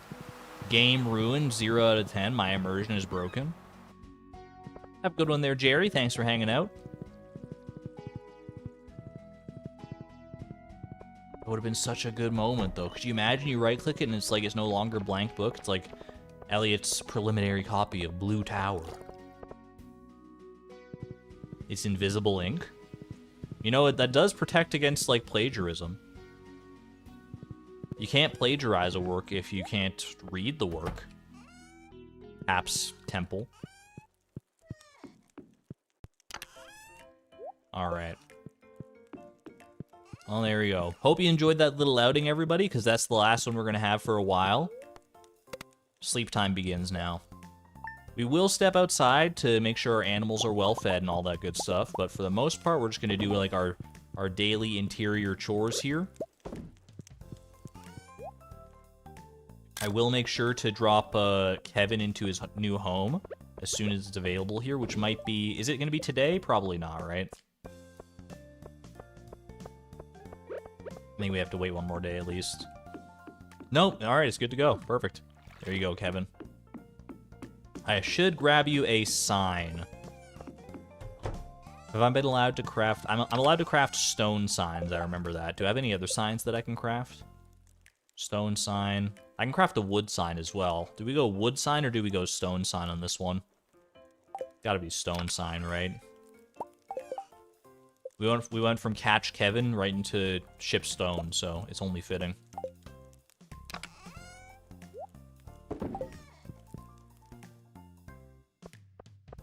So about us growing other forageables. Of all the forageables we could have gotten, it's the literal one we can't grow. So cursed.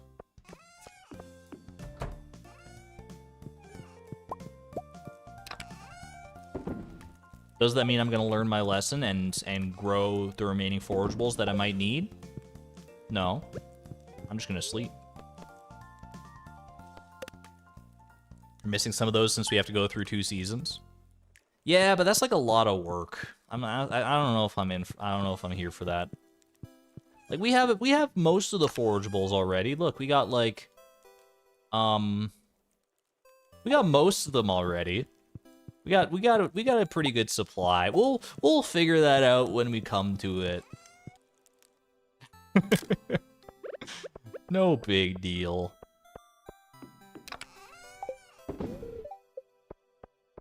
The randomizer works in random ways. Did I ever turn off harvesting for these Junimo huts for the beets and stuff? I don't remember. Guess I have my answer. Well, you know what? Let the Junimos harvest. Let them have at it. Let them get their little workout. It'll, by the time, it's probably better this way, because by the time, like, I get to the end of fall here, they'll have harvested, like, the whole field.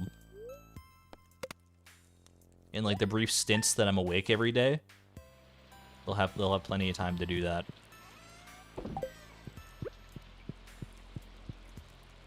Are we streaming for a while yet? I might stream until the end of fall here. I think I might sleep until the end of fall, because I do have to work later today, so I don't want to... Can't go for too long today, unfortunately, but I will... I think getting to the end of fall here would be a good break point.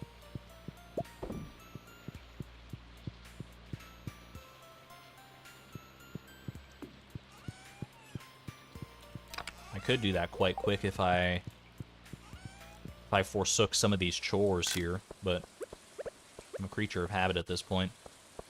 Beatrix has to get her steps in somehow.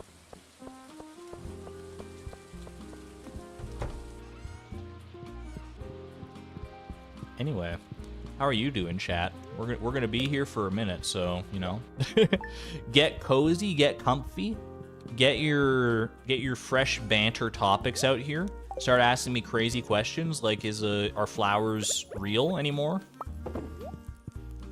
Or have they stopped existing like fish? Your tummy is rumbling. Now might be a good time to go and get something to eat then, Lisa, because we're not... I mean, the stream's not going to go super much longer, but it will go a little bit longer, so... if you're so inclined. What's my favorite hominid? I need a refresher on what defines a hominid. Is that just like humans? Like humans and human-related ancestry? Like humans and Neanderthals and like Homo erectus and all that stuff? What kind of cheese did I eat earlier? It was a mozzarella cheese string. I might be biased towards my favorite hominid, but I think Homo sapiens are pretty good. You got your good and you got your bad, as all hominids do. But I feel like Homo sapiens has got things figured out more so than most other hominids. But Neanderthals, I mean, they are pretty, like, they got such pronounced foreheads. There's something to be said about that. The bigger the forehead, the smarter you are. So I've heard. Have a good one there, Pelinar. Thanks for hanging out.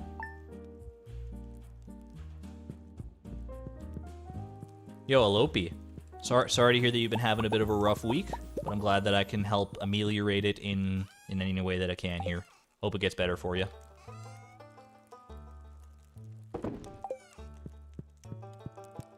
Have a good one there, Mobby. And thank you. If we get one more hootie, it's dedicated to you. T. One more hootie dedicated to you, T. Homo habilis. I'm not familiar with Homo habilis. I think the only ones I know off the top of my head, you got Homo sapiens, you got Homo erectus, and that's about it. Those are the only two. Which one's Bigfoot?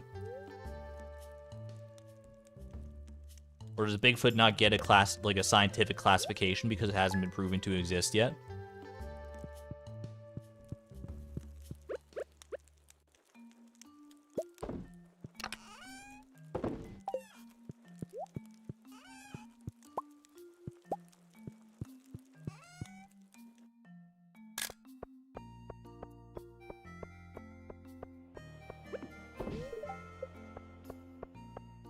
I am not discounting the possibility that Bigfoot exists, by the way. I do think that there is a non-zero chance that a Bigfoot-adjacent creature could exist out there somewhere. But, like, most of what we've seen is probably just, like guys in suits, right? Science is kind of bullying Bigfoot, so no cool Latin name. He just gets big. I mean, Bigfoot is a cool enough name on its own. I don't think I would be disappointed. Actually, maybe I would. I don't know if I would like to be, you know, forever known by the size of my feet. Like, people aren't even going to get to know me as a person. They're just going to judge me based on the first, like, strange thing about me. Like, if I was a cryptid, like, I was just walking out in the woods and then someone pointed at me and, like, look, it's the elusive redhead. I'd be like, hey, man, that's a little offensive. You don't even know the first thing about me. I like to play Stardew Valley. I do challenge runs of games. But you're just going to call me out because of, like, the first, like, notable thing you see about my personage? And then that name sticks for, like, the rest of time immemorial? I think maybe we do. I've talked myself into it. I think we need more justice for Bigfoot. I think Bigfoot, I want to get to know Bigfoot. Do you think, what kind of games do you think Bigfoot will play? Does Bigfoot strike you as, like, a cozy gamer, like an Animal Crossing Stardew Valley type gamer? Or is he more into, like, the Valorants and the Starcrafts of the world?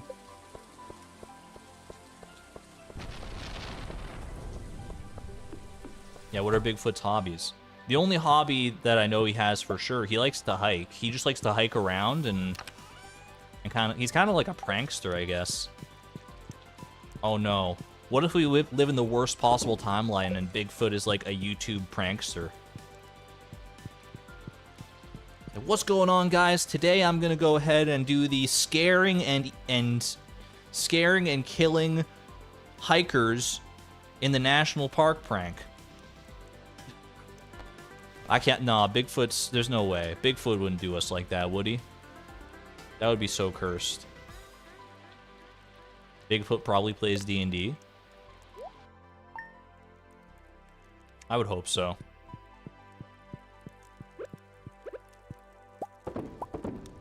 Do you think he would play into his archetype if he played D&D and be like a barbarian or warrior or something, or would he be more like?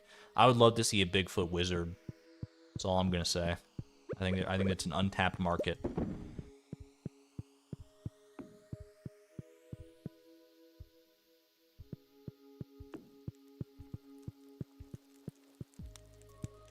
Cleric Bigfoot.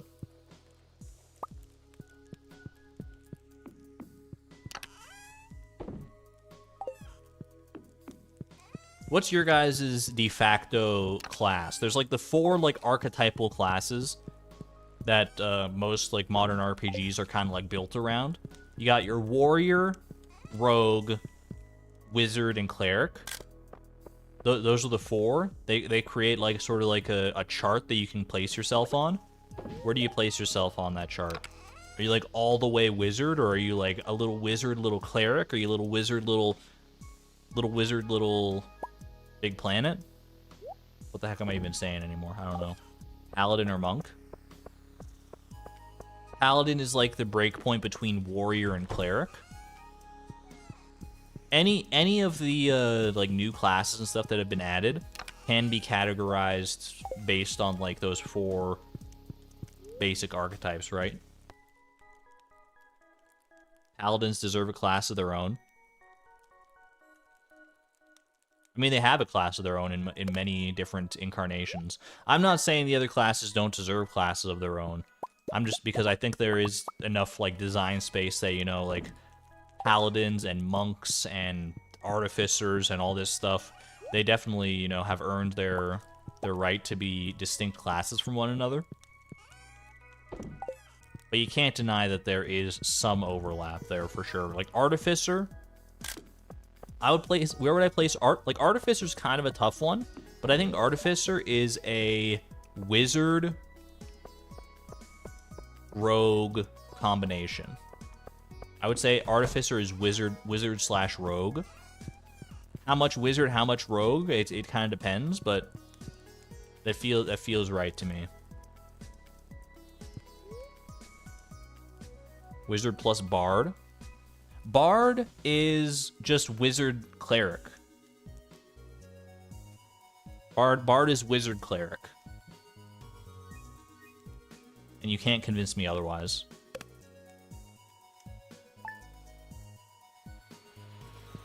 Bard started out in D&D as being halfway between cleric and rogue.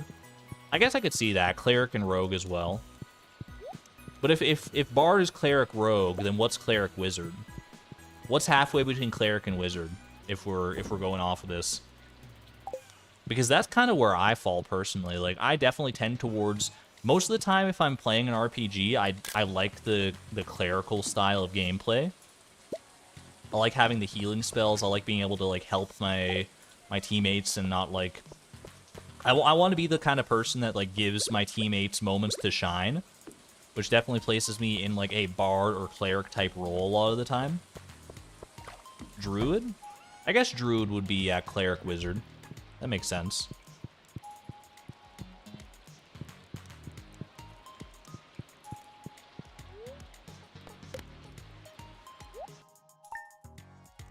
And then you got Barbarian, which is just like warrior. It's like super warrior.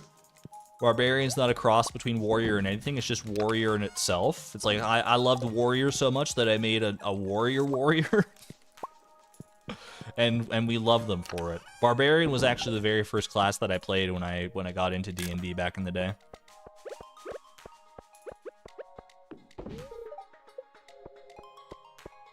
Warrior squared, warrior but dumber. You don't necessarily need to be dumb to be a barbarian, but that is definitely the stereotype.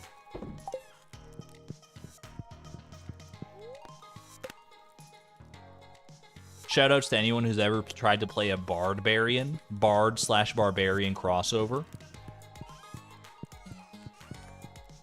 You're after my own heart with that one. Grog. Grog is definitely sort of the archetypal barbarian. Like, if you think of a barbarian, you're thinking of someone like Grog, for sure. Critical Role. But, like, there are other barbarian types out there. Like, Yasha was also a barbarian, right? And Yasha and Grog are very different characters, for sure. Sounds rough to play. I'm not saying it would be easy. Barbarian is not for the faint of heart, for sure.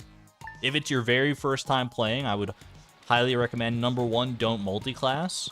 Number 2, if you are going to multi-class, don't do bard/barbarian. Do a multi-class that's like more favorable. Do like, I don't know, like fighter barbarian.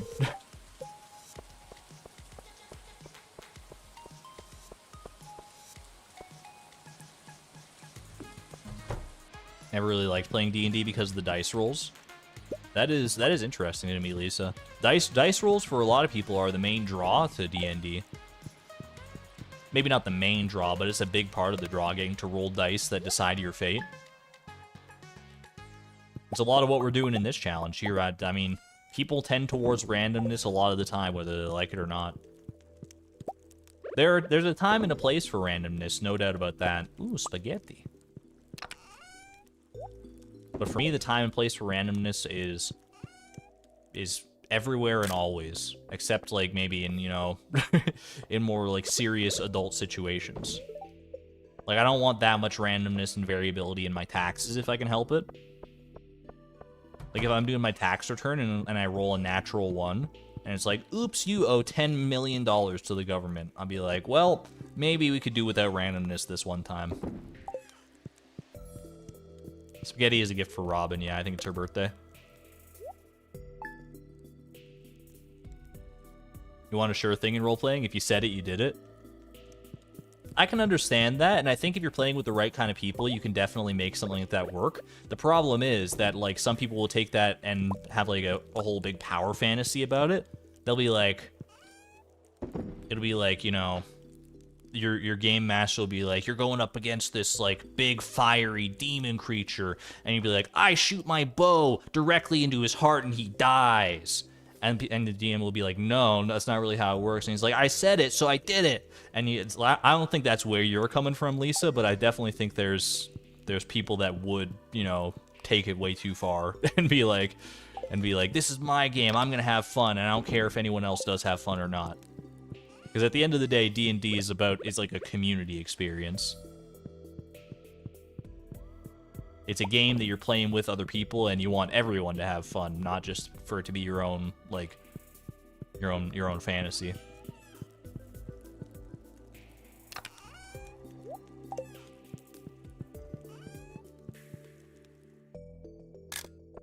D100s are a thing? They are. Having an actual 100-sided die is pretty uncommon in my experience. Most of the time, it's like you have like 2 D10s, and you assign 1 to the like 10s decimal and 1 to the 1s decimal place. But they get used like a surprising amount.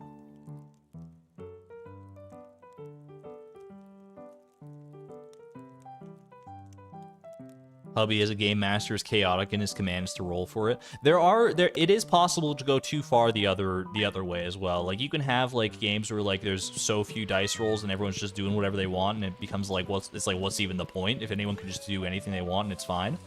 But you can have it the other way as well. And oftentimes it is like, if you're playing as a game master or dungeon master, it's a fine line to walk. Like if someone's like, okay, I'm gonna walk over to the door and open it and see what's on the other side.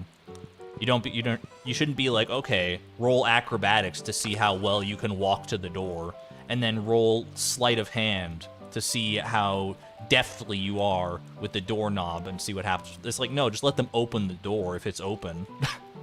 And, you know, maybe it's trapped, maybe they should have checked for traps, but just let them open it and that's fine. Maybe it's locked, you know. Just don't, they don't need to roll for every little thing. If it's something incredibly mundane that can be done by the average person, unless there's extenuating circumstances preventing that thing from happening, you shouldn't have to roll for it.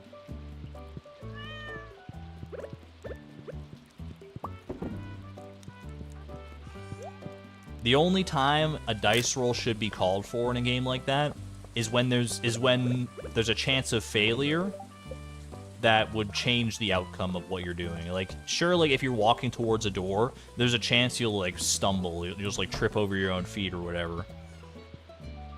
That can happen in real life, sure. But at the end of the day, you're still gonna open the door. It's like, oh, I just stumbled a little bit, but I'm gonna get there. It's fine. It's only when, you know, when failure actually has a consequence that it should be an important thing to check. Every door is closed, and now you have to roll to lockpick every door. If you're in a certain kind of dungeon, that might have to be the way that it goes. But, you know, if you're just trying to open the door to your hotel room, then why the heck am I rolling to put the key card in?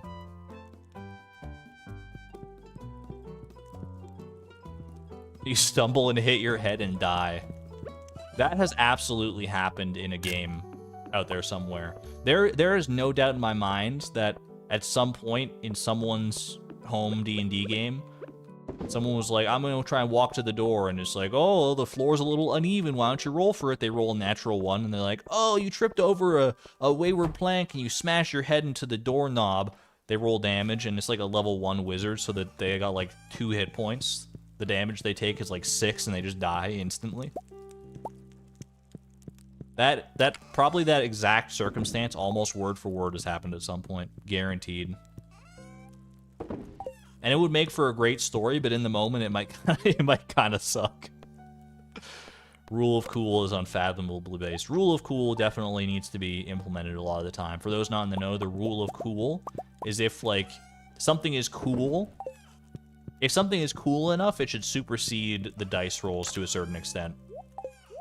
If, like, someone's trying to do something, like, really awesome in the game, and that's not going to, like, completely break it or change the course of everything, and you can just let it happen, let it happen.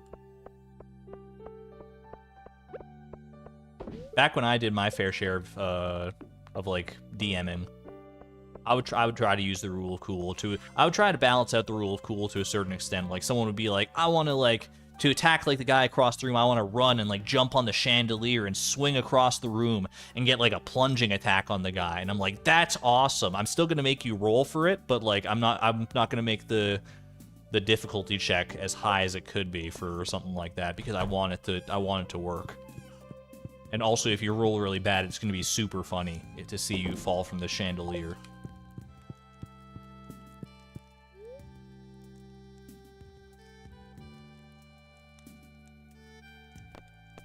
You gotta know when to invoke the rule of cool, but it's definitely... There's definitely a time and a place for it.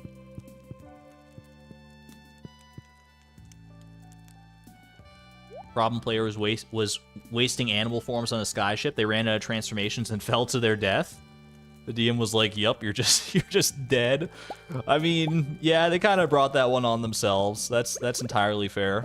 I think that's an understandable ruling on that one.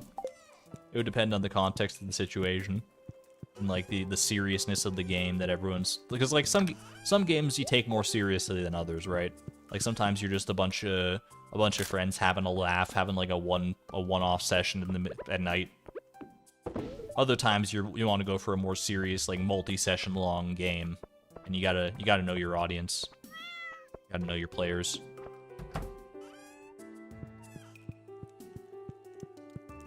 Yeah, that sounds cool. So the DC 15 is now DC 10. Yeah, things like that. Things like that. And, you know, if it's sufficiently cool and the action they're trying to do is sufficiently, like, not that complicated, then I think I would just probably tend towards, like, yeah, you just do that. You just do that. You land the plunge 2 feet in front of the enemy. Nah, if they're going for a plunging attack, I know what they want. As long as they're not trying to plunge attack like the tiniest little, like, spider or something. If they're going after, like, a big baddie, then that's totally fine.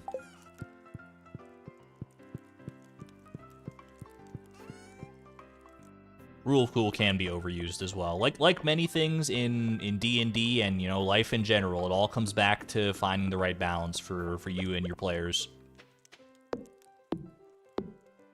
Like, there are some tables and some players where that's probably invoking the rule of cool as much as possible would make the game most fun for them. You just got to make sure that you know, like, what your players are expecting and cater to those expectations. And if the players that you're playing with aren't, like, on the same wavelength as you and you're not having fun when everyone else is, maybe you got to find some other people to play with, or, you know, you got to find a different balance with them. Backstory: that spider killed their father. We could open up a whole other can of worms once you start getting into backstories and things. Oh boy.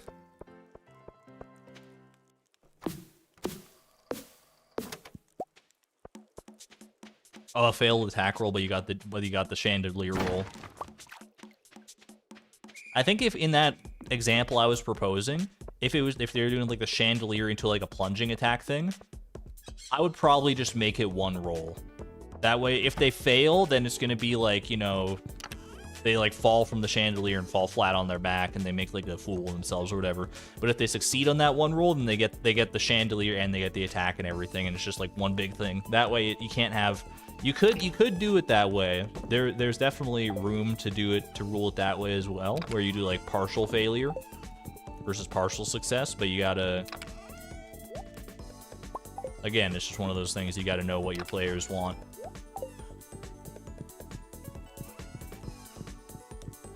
Either way, I digress. It's been a while since I've talked D&D. I gotta play D&D again at some point. Hopefully I can get like a group together. And then we can bash out like a one-shot or something like that. I should reach out and see. But adult life makes it a little more complicated than that, unfortunately, a lot of the time. Either way. That's gonna be it for me for now. I gotta head to work relatively soon, and I want to make sure I eat and recoup, and am primed and ready for my shift here. The spring onion will fall. We will ship a spring onion tomorrow, and go on from there, whatever the case may be. Who would have thought the spring onion would have been one of these goals that takes multiple streams to complete? But it's just the way the dice fell this time, I'm afraid. Either way, thank you all for joining me for this leg of the randomizer. I will see you tomorrow if you're available, and if not, then have a great weekend, and I'll see you next week, hopefully. Same time, same place. Be good to one another, be good to yourselves, and take care. This is Argon Matrix, signing on out. Thank you, and good night, everybody. Bye-bye.